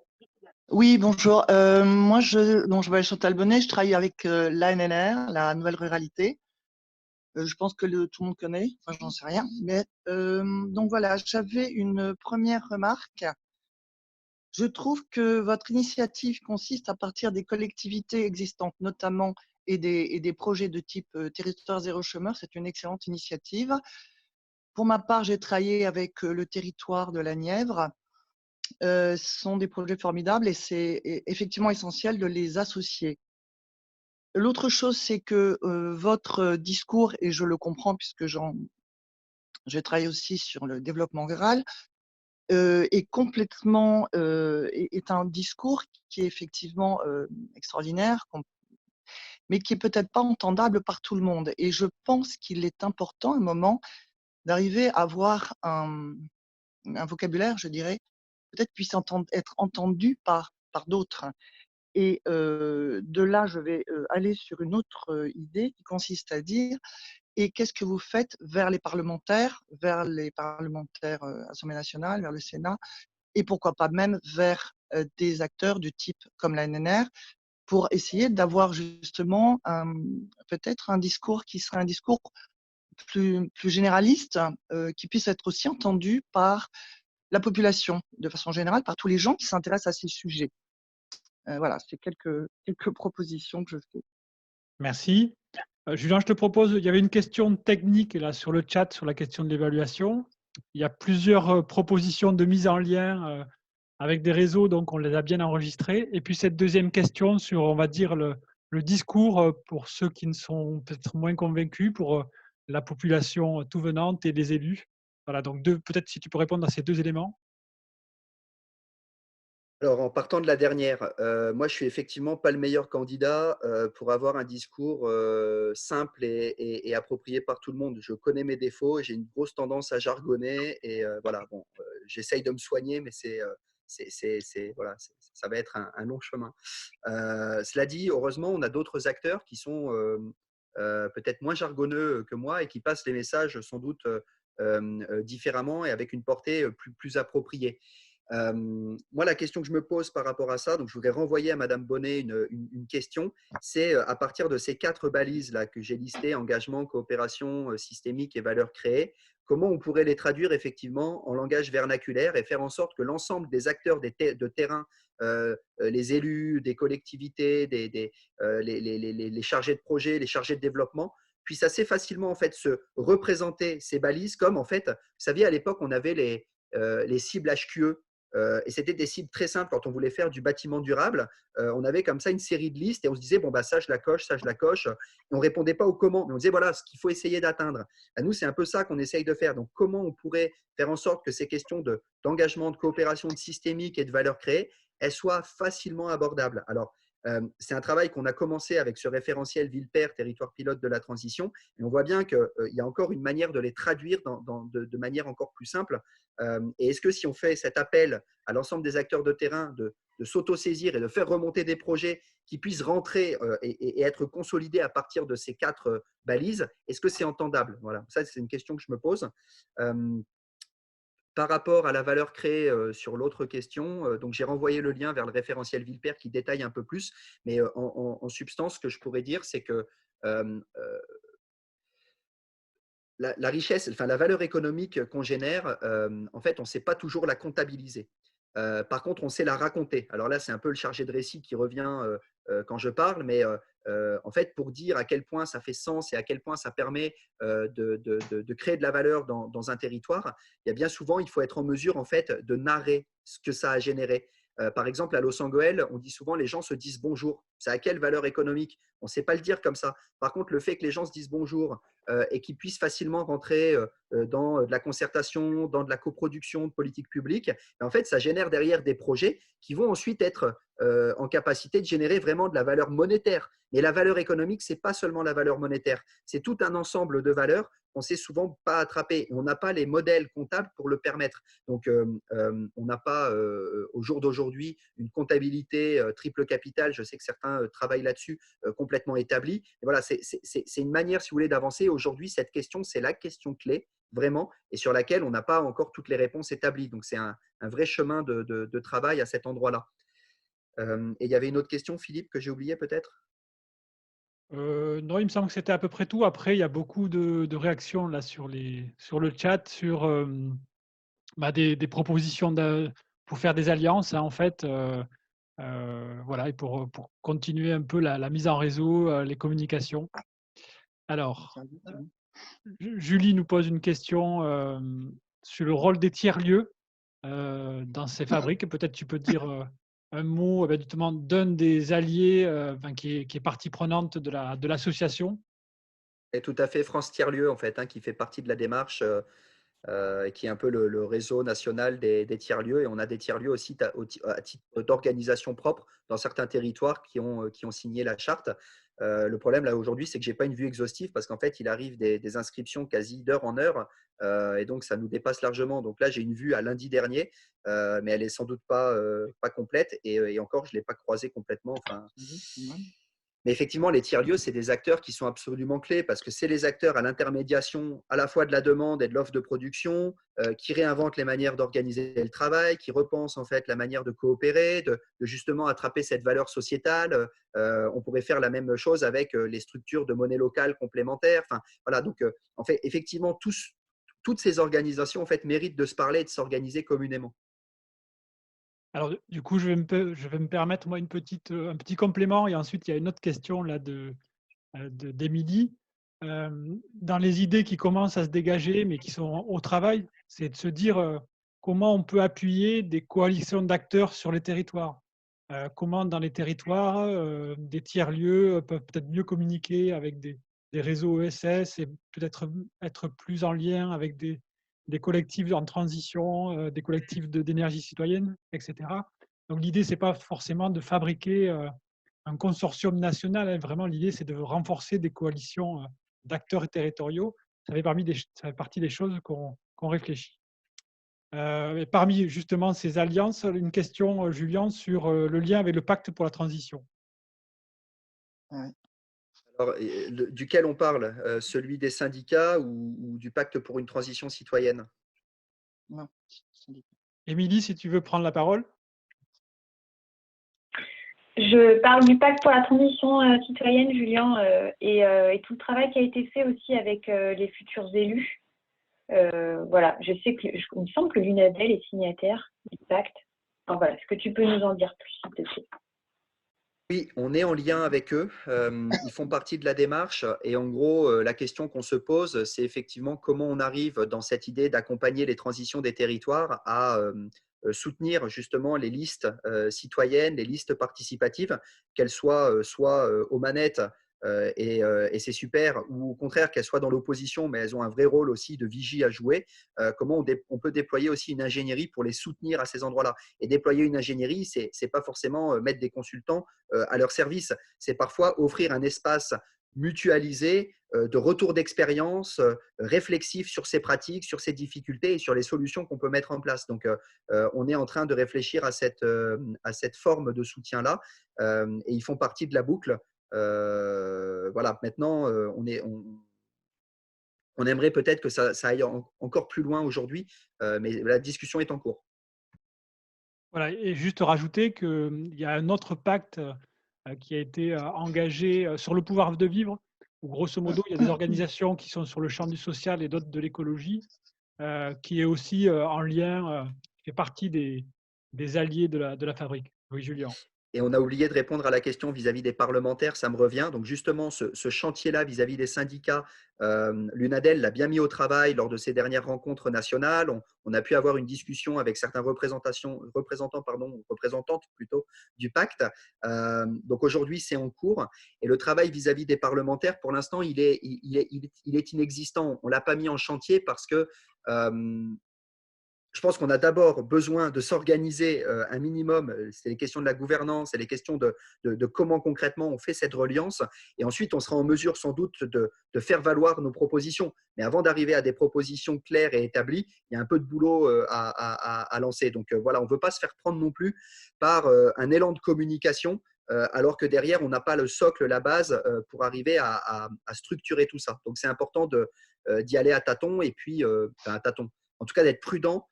Sachant que voilà, c'est à la fois un sprint, mais c'est aussi une course sur le temps long. Donc, il y a des moments où il faut accélérer. C'est le plan de relance, c'est les critères. Et moi, ça m'intéresserait vraiment de vous entendre. Je vous repose la question directement. Si on part de ces 4 critères-là, est-ce qu'ils sont appropriables dans votre réalité de travail? Est-ce que vous vous voyez dire à vos collègues, bon, il y a une newsletter, là, on pourrait la rediffuser, la réadapter, et on appelle nos cibles, c'est-à-dire nos adhérents, les gens avec qui on bosse, ceux qui nous suivent, à faire remonter ces projets. Et on constitue avec les quelques acteurs avec lesquels on est déjà en lien, voire ceux avec qui on pensait qu'il fallait être en lien, mais on n'avait pas encore l'opportunité d'y aller. Ben là, c'est le moment. On se réunit en espèce de comité local de la résilience ou fabrique des transitions territoriales, enfin vous l'appelez comme vous voulez. Et du coup, on fait monter en systémique ces projets. Il y a des projets qui sont dans les cartons qui sont peut-être qui méritent pas grand-chose en fait pour être valables et pour être accompagnés dans ce plan de relance de monnaie locale, je sais pas, de tout ce que vous portez les uns les autres. Donc voilà, je vous pose la question, est-ce que vous vous voyez prendre ça en charge?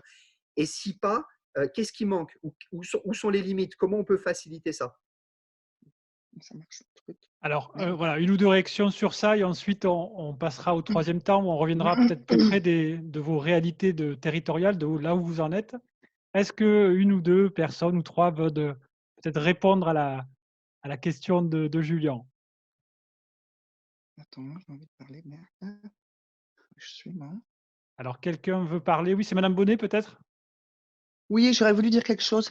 Je vous en prie. Il me semble, vous m'entendez, ouais. J'ai une proposition par rapport à la gouvernance. Ça me paraît un peu excessif ce que je veux dire, mais est-ce que l'intérêt, ce serait pas justement de créer une sorte d'internet entre guillemets du territoire, c'est-à-dire un net, c'est-à-dire une sorte de toile d'araignée qui fasse que on démocratise et on donne la capacité aux gens le plus proches effectivement des solutions, des problématiques, de s'approprier une sorte de démarche qui permettrait d'accélérer le processus, parce que sinon, ça risque de prendre beaucoup de temps. Et j'ai une autre question. J'ai le sentiment, donc on va arriver après Covid, qu'il y a quand même de plus en plus de gens qui aimeraient s'installer à la campagne, s'ils ont vu les limites des métropoles et des grandes villes. Est-ce que là, il n'y aura pas une demande justement sociétale, liée à ces nouvelles installations? Voilà, c'est un peu large comme question. Mais moi, je pense que c'est quand même présent comme préoccupation. Merci. Est-ce qu'il y a encore une personne qui veut éventuellement répondre à la question de Julien? Émilie?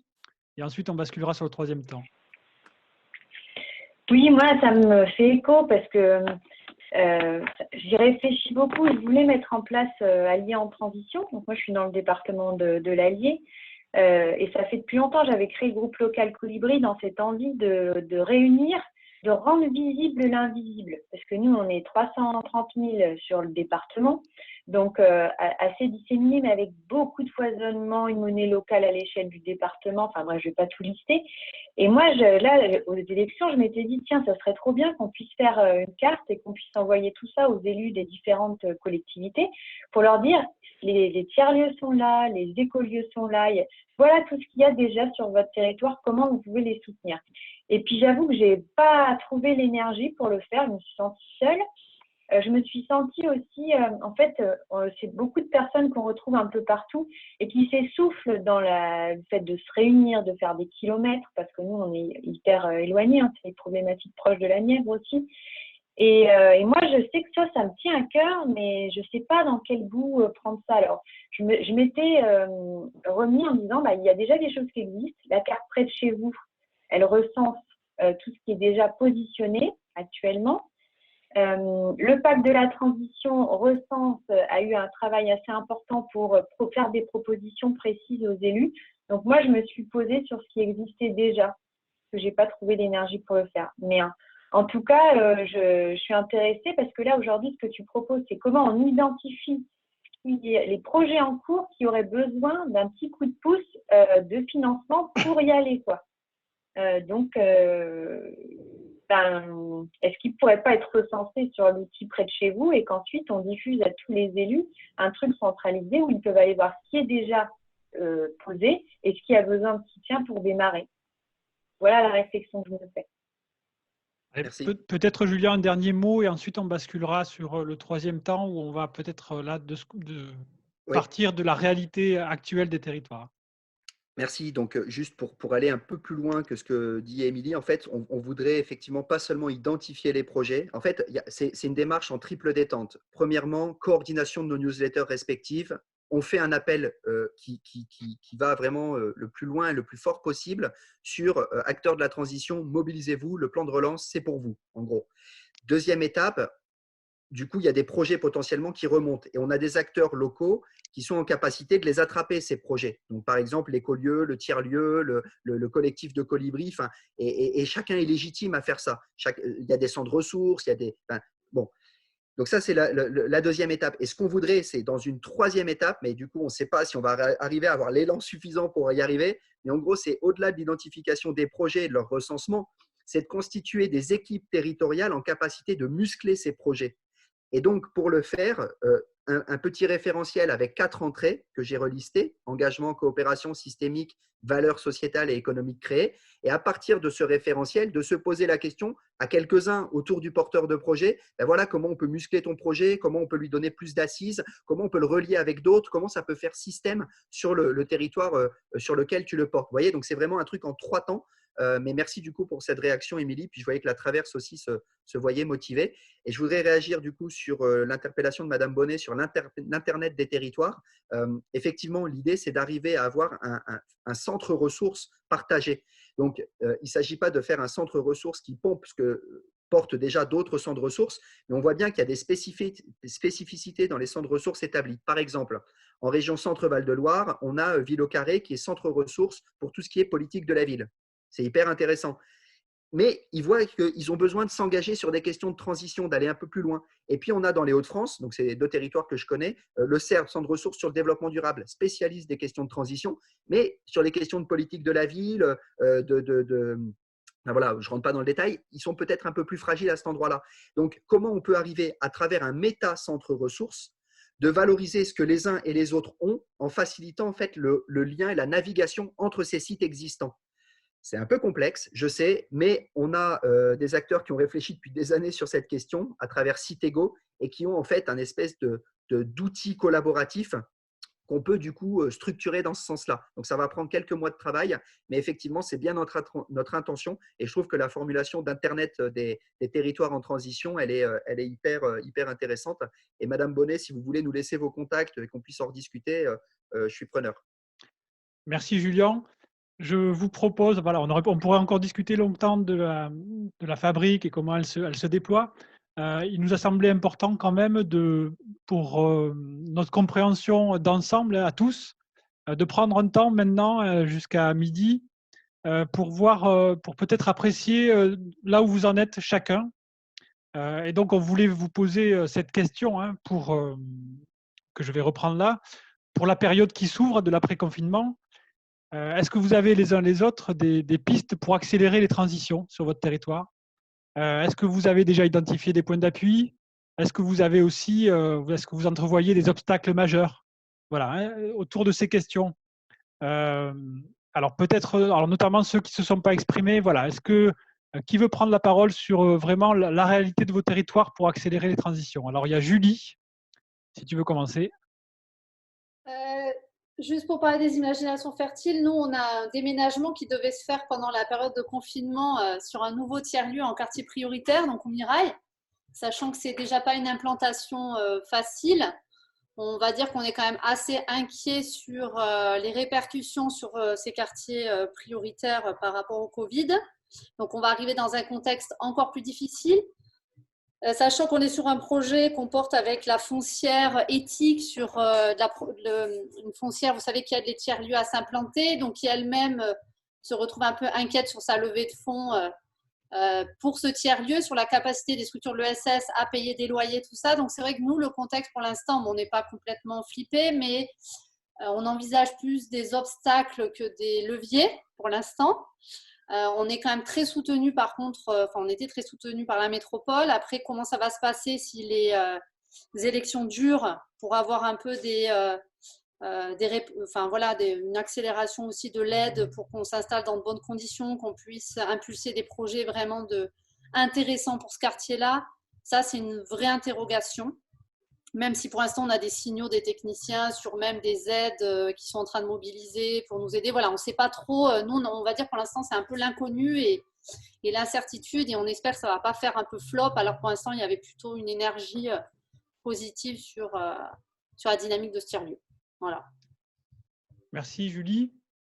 Est-ce que d'autres veulent prendre la parole?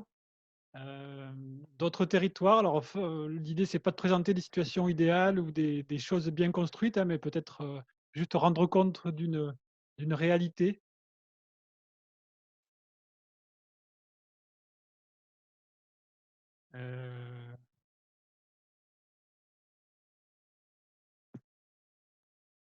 Est-ce que alors quelqu'un qui doit nous quitter, est-ce que là, du coup, je n'identifie pas de prise de parole. Est-ce que quelqu'un voudrait s'exprimer? Moi, je Oui, veux bien. Cécile, oui. Ou Florence Brault aussi, peut-être elle d'abord. Et ensuite Florence. Alors, vas-y, Cécile. Dans le cadre du montage du tiers-lieu, si on veut l'appeler comme ça, enfin du projet de développement durable qu'on a sur notre territoire, je trouve qu'il y a vraiment une difficulté à identifier collectivement des financements potentiels. C'est très mal fléché, c'est très mal connu des services de l'État. Bon, alors la période n'est pas, hein, forcément. Mais je pense qu'il y a une facilitation à mettre en place pour des gens qui sont en début de projet, qui sont sur de la démarche innovante, sur de la mobilisation de différents outils, de différents outils tant financiers que d'organisation. Je sais qu'il y a le ARSCOP qui existe, etc. Mais des fois, les territoires ont envie de commencer au niveau local. Et on n'a pas toujours envie d'aller tout de suite sur de l'accompagnement officiel structuré. Donc, je pense que c'est à ce niveau-là qu'il faudrait vraiment arriver à faciliter l'émergence de projets collectifs sur la mobilisation financière aussi. Merci. Donc, je passe la parole à Madame Brault. Oui, merci. Alors, je vais essayer de vous parler tout en essayant de contenir ma chienne qui fait des bêtises à côté, donc je suis désolée. Bon, je vais redire un peu ce que j'ai dit tout à l'heure, mais c'est un peu terre à terre. Mais en tant qu'élu, élu d'opposition, potentiellement élu au deuxième tour, mais voilà, pour l'instant en attente et sans grosse marge de manœuvre, c'est compliqué. Si la situation dure, qu'est-ce qu'on peut faire? Alors bon, je ne sais pas si là c'est le lieu pour dire ça, mais on est dans un entre-deux et on ne se rend pas bien compte de tout ce qu'on peut mettre en place. Nous, on essaye de partir sur les questions de transition alimentaire et agricole en s'inspirant de ce que fait l'université francophone d'autonomie alimentaire, je crois. Enfin, c'est par le fondateur des incroyables comestibles qui a mis ça en place. On essaye de lancer ça, mais bon, voilà, c'est pas évident. On se rend bien compte que c'est maintenant qu'il faut préparer la sortie de la crise, mais on est un peu pieds et poings liés. Si on a un discours trop, j'allais dire trop intello, enfin bon, on est un peu taxé de ça aussi, donc c'est pas évident de passer auprès de la population si on n'avance pas des choses très très très concrètes. Voilà, donc c'est une réflexion comme ça que je vous livre. Moi, on est plein de bonne volonté, mais concrètement, sur le terrain, avec les moyens qui sont à notre disposition, en plus, dans cette période très, très particulière, on est un peu dans le flou et on a du mal à se dire, bon, mais concrètement, qu'est-ce qu'on peut faire pour avoir un discours qui porte et qui peut et qui peut être, comment dire, qui peut nous permettre d'agir assez rapidement. Enfin, je ne sais pas si je suis claire dans mon discours. C'est assez terre à terre, voilà. Mais je ne sais pas si vous avez des idées ou un retour d'expérience là-dessus. Voilà, je suis preneuse. Merci. Adèle avait demandé la parole. Oui, donc par rapport à toutes les réactions, tout ce qui a été dit depuis tout à l'heure, c'est vrai que la question c'est qu'est-ce qu'on doit faire, comment on peut aussi intégrer la dynamique et puis essayer d'alimenter la réflexion et l'action en cours. La première chose à faire en tant qu'acteur, c'est, je crois que Julien a beaucoup parlé de la newsletter, je crois que c'est pour sensibiliser et conscientiser. Je crois que c'est ça, Julien. C'est pour, dans un premier temps, dire, voilà, il faut qu'on ait tous la même information, que le débat soit en cours et continue de se diffuser dans les territoires, et qu'après, petit à petit, l'action va se construire. Il y a un autre point qui a été cité tout à l'heure sur le rôle de la collectivité. Est-ce que la collectivité, son rôle, c'est d'impulser la dynamique et puis d'être le chef de tout, ou alors essayer d'accompagner les initiatives et d'essayer de les coordonner sur le territoire? Je crois qu'à un moment donné, il faut aussi qu'on soit en capacité de définir, ça c'est une question qui me préoccupe beaucoup dans tous les projets, c'est définir les rôles de chacun et de savoir jusqu'où on peut aller. Ça, je le dis à chaque fois que je fais une intervention, mais je crois que c'est important parce que je crois que des fois, dans les rôles des uns et des autres, c'est un peu confus. Et la troisième chose, je crois qu'on peut profiter de ce temps d'échange-là, comme on le fait beaucoup à Citoyens et Territoires, c'est pour ça que j'aime beaucoup cette association, c'est d'aller regarder ce qui se passe dans les territoires et d'essayer d'être touché par ce qui se passe, c'est-à-dire d'en être informé, de savoir comment ils ont monté le projet, d'essayer d'en prendre de la graine, si je peux me permettre de prendre cette expression qui est appropriée, justement. Et donc, le côté où, information, conscientisation, essayer de comprendre ce qui est en jeu, agir par rapport à son niveau d'action, ses possibilités, c'est-à-dire qu'on ne va pas demander de construire des projets d'envergure internationale. Il faut que chacun agisse au niveau local et puis se mette en lien avec les réseaux existants. Et puis le troisième, la question de pouvoir bien comprendre ce qui se passe aussi autour de son territoire. Je donne l'exemple, si Épinal aujourd'hui a décidé de travailler sur la question de l'autonomie énergétique en créant une SEM, ce qui est assez inédit en France, une société d'économie mixte, en intégrant le public et le privé et aussi des acteurs associatifs citoyens dans la dynamique pour essayer de réfléchir à l'avenir du territoire. Voilà, il y a des choses qui existent. Là, par exemple, je vous donne un exemple de ce qui peut exister à Épinal. Il existe d'autres choses sur l'autonomie alimentaire. Il y a un gros projet qui est en cours. Et c'est pour ça que quand Julien en parlait, je disais que son discours nous plaît parce qu'on est déjà dedans. Après, il y a un niveau de conscientisation, d'information, d'acculturation du sujet qui est nécessaire. Et voilà, je ne vais pas être trop long. Merci. Merci. Est-ce qu'il y a d'autres prises de parole? Ouais, éventuellement. Alors, François, je t'en prie. Bon, en écoutant tout cela, je me suis demandé, il manque quelqu'un dans l'affaire. Il manque l'habitant de base, notamment soit directement, soit par le biais des conseils citoyens, par exemple, pour parler dans la politique de la ville plus précisément, et aussi, par exemple, là, je vais faire le tour très prochainement des différentes associations d'insertion pour savoir ce que sont devenues les personnes qui étaient dans les chantiers d'insertion avant le confinement et aussi comment elles envisagent le déconfinement, parce que je ne sais pas si vous avez remarqué, mais dans certaines villes, les chantiers repartent. Donc, qu'est-ce qui se passe? Qu'est-ce qui se passe au niveau le plus local, au niveau le plus basique? Et peut-être du fait qu'on a du mal à élaborer actuellement des projets, puisqu'il y a la distanciation, etc., peut-être en profiter pour écouter, puisqu'il y a des moyens d'écouter, même à partir de nos confinements. C'est un peu provocateur ce que je dis, mais c'est ce que je ressens depuis tout à l'heure. Alors, je n'ai pas noté de prise de parole. Il y a plusieurs remarques sur la question de comment on raconte les récits des territoires, les récits du confinement. Je proposerais éventuellement à Julien de peut-être dire un mot sur ça, sur la question du récit, parce que c'est quand même une question au centre du projet de Los Angeles, mais aussi au centre de la question de la fabrique.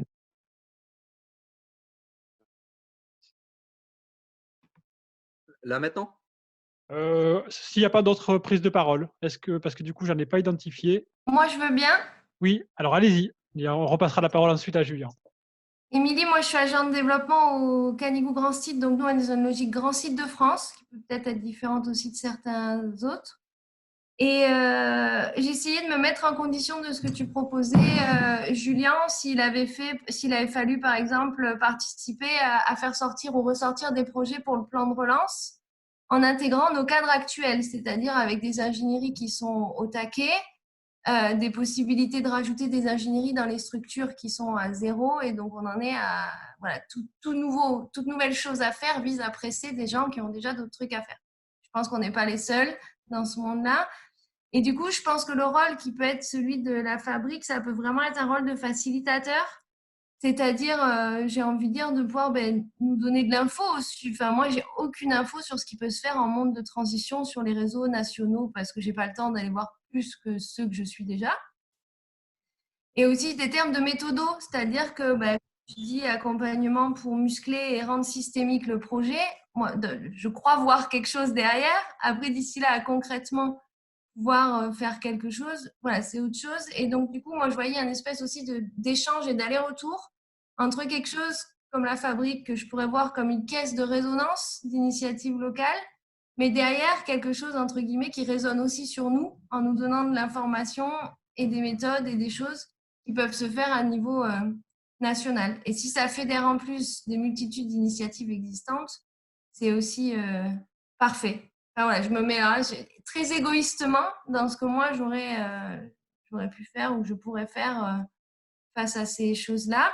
Et j'avais une deuxième petite chose aussi, c'était aussi pour arriver à convaincre nos élus sur les questions, par exemple, de si moi je devais les faire signer la charte ou adhérer, notamment du fait que le mot transition peut peut résonner dans leur tête avec des significations des fois un peu trop alternatives.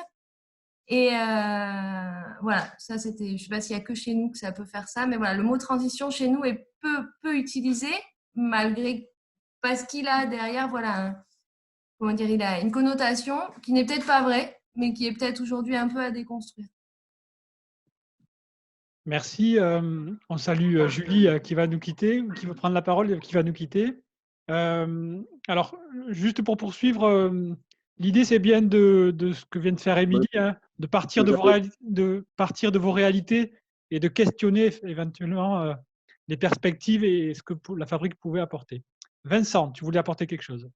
Oui, donc sur cette idée d'appel à projet, enfin de remontée de projet, justement, donc vu de la Haute-Vallée de l'Aude et puis du territoire zéro chômeur de Groyer, la candidature de zéro chômeur avec qui on est en lien, on travaille ensemble. On est un peu cousins, hein, les territoires revenus de transition écologique et les territoires zéro chômeur. On fait émerger des projets vraiment avec les habitants. Zéro chômeur, c'est avec les chômeurs, bien sûr. Mais nous, c'est revenus de transition écologique, c'est plus large. En fait, c'est compliqué de faire émerger ces projets. Et je pense que la clé, c'est surtout de sortir de la logique de l'appel à projet, un peu descendante, avec un écrit, avec des critères, avec quelque chose qui sera décidé d'en haut. Il faut que ça soit le collectif de base qui définisse lui-même quel projet il va faire remonter. Et pour ça, il faut donner quelques clés, si jamais ils n'en ont pas, parce qu'ils peuvent très bien en avoir, hein, quelques clés pour qu'eux-mêmes définissent, ben voilà, celui-là on fait remonter, celui-là on ne fait pas remonter. Et moi, j'ai travaillé avec des chômeurs abîmés à Groyer, abîmés entre guillemets. Ils peuvent très très bien faire ce travail eux-mêmes pour dire, ben voilà, c'est ce projet-là, ce projet-là, ce projet-là qu'on va faire remonter. Et puis après, si jamais il faut faire une grille pour que ça rentre dans quelque chose de lisible, ça c'est pas le problème. Le problème, c'est comment en fait on change de mode de faire pour faire remonter ces projets avec quelque chose qui soit à la fois efficace et qui en même temps parle au terrain et ne déçoive pas le terrain, parce que Dieu sait si on a été déçu par les appels à projets. Merci Vincent. Il y avait une question de Valérie qui était un peu dans la continuité. Je ne sais pas si tu veux la poser directement, Valérie. Moi, je l'ai écrite parce que ça me paraissait un bon moyen aussi de la formuler, mais ça rejoint ce que disait Vincent, c'est-à-dire que comment on associe là sur des territoires micro-locaux. Enfin, moi, c'est la question que je me pose puisque je prends mon poste lundi. comment je vais accompagner à la fois les personnes qui sont au chômage aujourd'hui, les entreprises et les micro-entreprises du territoire qui sont en faillite ou quasi-cessation de paiement, et les élus, les techniciens du territoire, pour qu'on trouve des solutions qu'on arrive à déployer la même créativité dans la relance locale que la créativité qui a été déployée par ces PME qui ont réussi à transformer leur chaîne de production, par exemple. Et je me demande si ça ne commence pas, entre guillemets, tout simplement par des temps d'échange et de connaissance des uns et des autres, quoi. Enfin, pour moi, ce qui me manque aujourd'hui, c'est une clé d'entrée un peu méthodologique simple qui puisse réunir chacun. Alors, alors Adèle veut réagir, mais peut-être avant, pour ceux qui ne se sont pas exprimés, Emmanuel, tu voulais peut-être faire une remarque, et ensuite, s'il n'y a pas d'autres interventions, on repassera la question à Adèle. Excuse-moi d'essayer de faire circuler la parole. Emmanuel, là, on ne t'entend pas là. Oui, je me demandais dans quelle mesure la fabrique des transitions, dès maintenant, elle n'y est pas une dimension projet, réalité concrète, avec un peu l'architecture stratégique et de pensée dont on a par ailleurs besoin. Et la question de la confection des masques, par exemple, un peu partout sur le territoire, je trouve qu'elle porte en elle des germes de la transition, mais aussi des germes du développement économique classique. Et voilà, je me demandais si on n'avait pas, si la fabrique n'avait pas intérêt à s'intéresser un peu à cette question. Merci. Est-ce qu'il y a encore une remarque, une demande de prise de parole? Alors, Adèle qui a promis de s'exprimer succinctement. J'ai dit rapidement. Donc, j'ai déposé juste un lien.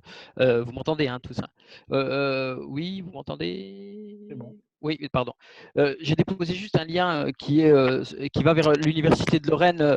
En fait, comme on parle beaucoup de transition et que beaucoup d'entre vous travaillent sur les questions d'insertion, d'emploi et de formation, il y a juste un travail qui est mené à l'Université de Lorraine avec la faculté de lettres. Donc, on est associé avec l'association Aranea, dont je suis le président.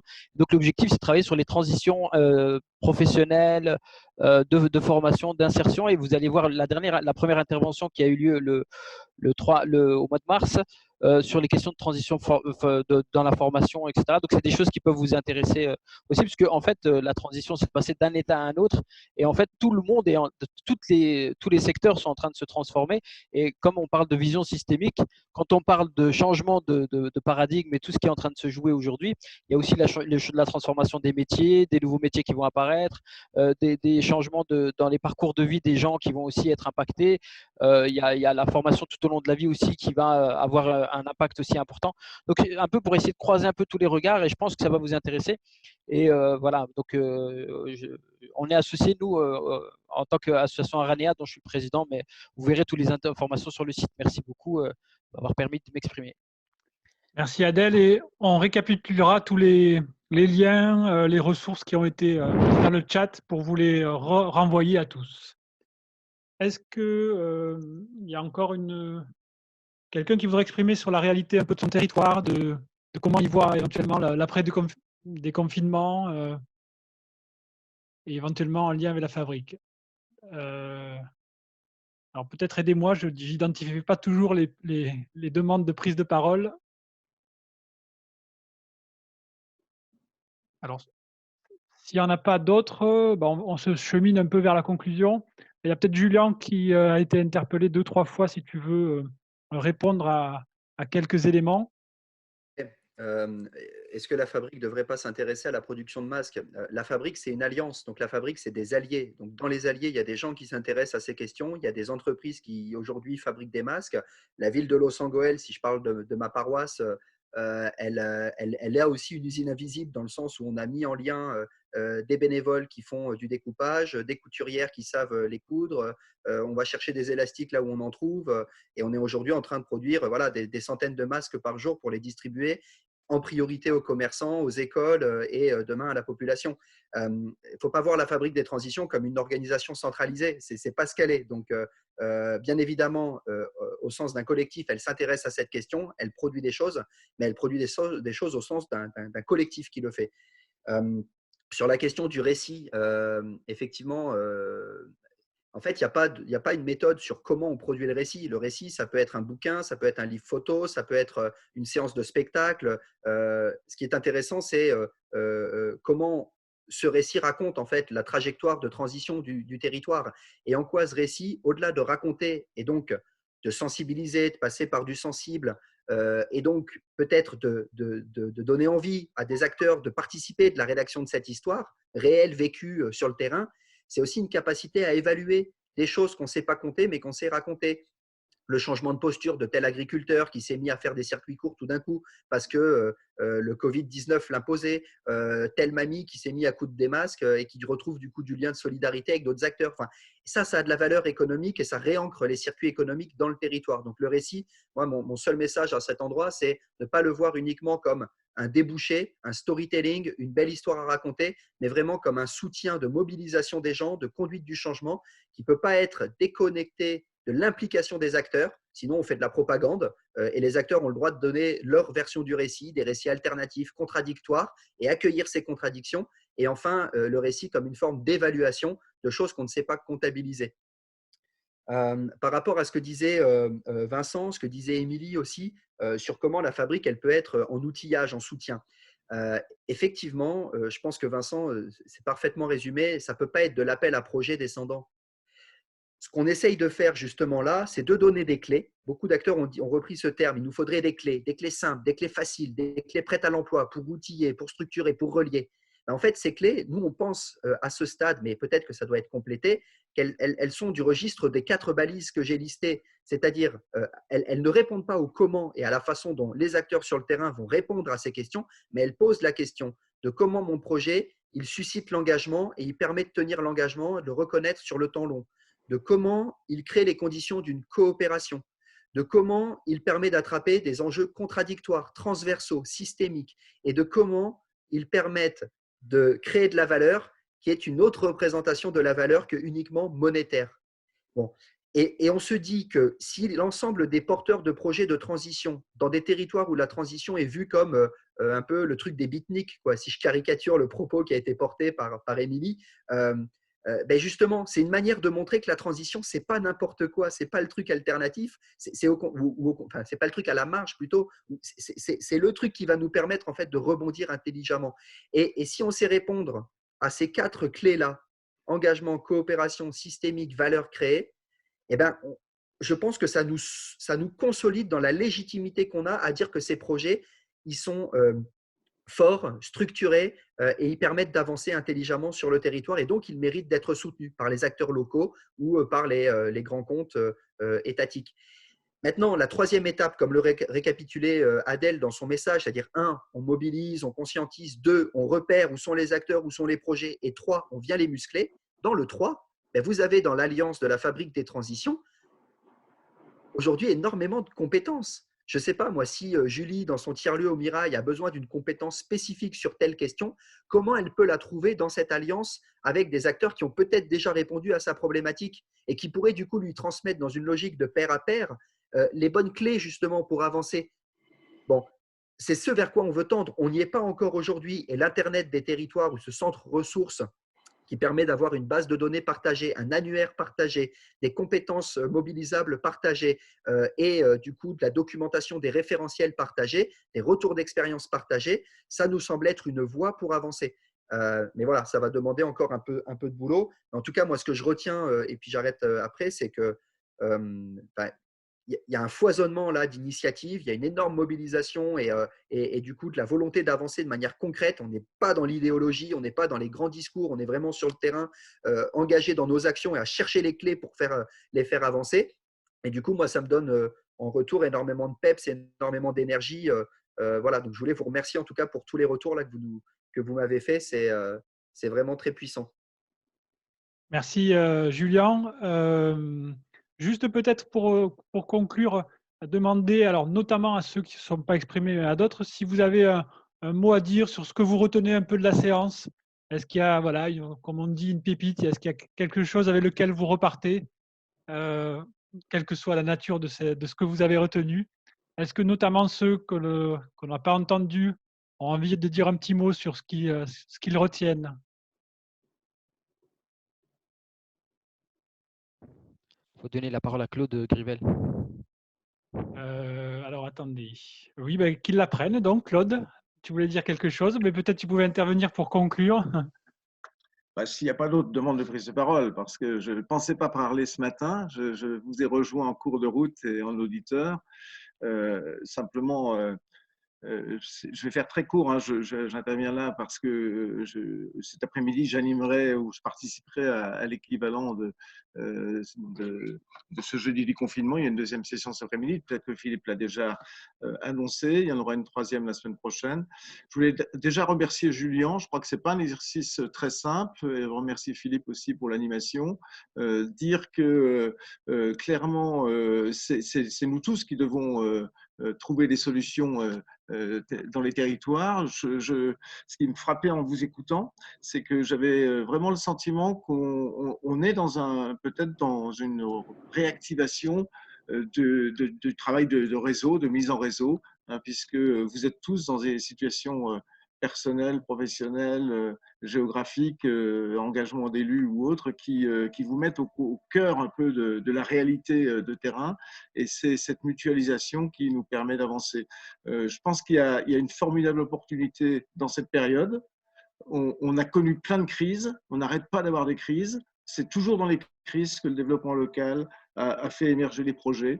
Et c'est souvent comme cela qu'on arrive à mobiliser les acteurs locaux à condition de croiser les regards et de décloisonner. Donc, on est dans cette expérience-là avec la Fabrique des Transitions. Il y a forcément de l'outillage qui peut être mutualisé, mais je pense qu'il n'y a rien de tel que la matière grise que vous apportez, vous, dans vos territoires et que vous glanez dans vos territoires auprès des populations, y compris des plus fragiles et de ceux qui ont le plus de mal de s'exprimer. Donc, je voulais juste indiquer que derrière ces rencontres comme celle de ce matin, il y en aura sans doute d'autres qu'il va nous falloir gérer le déconfinement. Donc, après les jeudis du confinement, je pense qu'on fera les jeudis du déconfinement. Et après les jeudis du déconfinement, après l'été sans doute, on proposera sans doute de poursuivre autour de ce que nous, on appelle le développement local. Parce que quelque part, les projets, l'émergence des projets, c'est du développement des personnes, des territoires. Et je pense que les solutions, elles ne viendront pas d'en haut.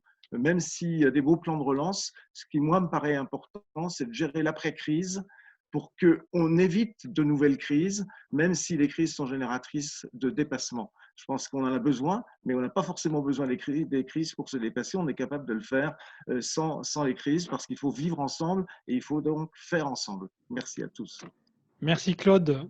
On arrive au bout. Je propose encore peut-être de redonner la parole à quelqu'un qui ne s'est pas exprimé, si quelqu'un a envie de dire un mot sur ce qu'il a retenu. Autrement, on conclura la séance. Non, c'est bon, tout le monde ne se sent pas frustré de s'exprimer. Donc, je donne juste la parole pour conclure à Sylvain. Oui, merci beaucoup. Donc, on m'avait demandé aussi de noter quelques pépites. Alors, c'est très subjectif et donc c'est ce qui m'a interpellé tout au long de la séquence. Donc, moi, j'ai retenu la question du jargon, hein, qu'on connaît bien tous, hein, pour intervenir sur les territoires. Il faut déjargonner. Hein. J'ai entendu que Julien avait du travail à faire encore. Alors, bon courage. J'ai noté les questions de rivalité, compétition, coopération. Comment est-ce qu'on arrive à repenser tout ça? Comment est-ce qu'on travaille sur un accompagnement renouvelé de la conduite du changement? La question conflit, contradiction, conciliation.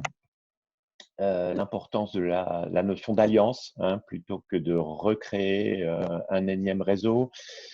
Et derrière ça, passer de la cacophonie à la symphonie. Hein. La question d'évaluer, mesurer, valoriser autrement que par le tableau Excel. Hein. Le maillage des territoires, les espaces démocratiques à créer localement, qui soient réflexifs, mais pas seulement. Le multi-acteur qui va du terrain jusqu'à l'État. Le sprint et marathon. Et enfin, je noterai le fait que y a beaucoup d'appétence, pour cette proposition qu'on a faite, beaucoup d'appétence aussi autour de la fabrique, ça bouillonne pas mal sur le chat. Donc effectivement, on va revenir vers vous assez vite avec une liste des participants, avec des notes qui seront a priori sous forme d'une carte mentale, avec les liens qui ont pu être mutualisés là sur le chat. Et puis peut-être pour conclure, moi je vous encourage, au-delà de signer la charte et de vous impliquer sur la dynamique de la fabrique, aussi vous impliquer sur nos réseaux, Cap Rural, Territoire et Citoyens d'Occitanie, Citoyens Territoire Grand Est, UNADEL, et donc à adhérer pour nous donner collectivement du poids, de la force, de la dynamique. Et peut-être je pourrais dire aussi que Claude Grivel, qui vient de s'exprimer, je ne suis pas sûr qu'il l'ait dit, est président de l'UNADEL. Voilà. Et pour ce qui me concerne, je vous embrasse tous dans vos domiciles respectifs. Voilà, et à bientôt. Merci à tous. Encore une fois, merci à Julien et on vous donne des nouvelles très, très prochainement. Merci. Donc, au revoir. Au revoir. Au revoir. Merci à tous. Merci.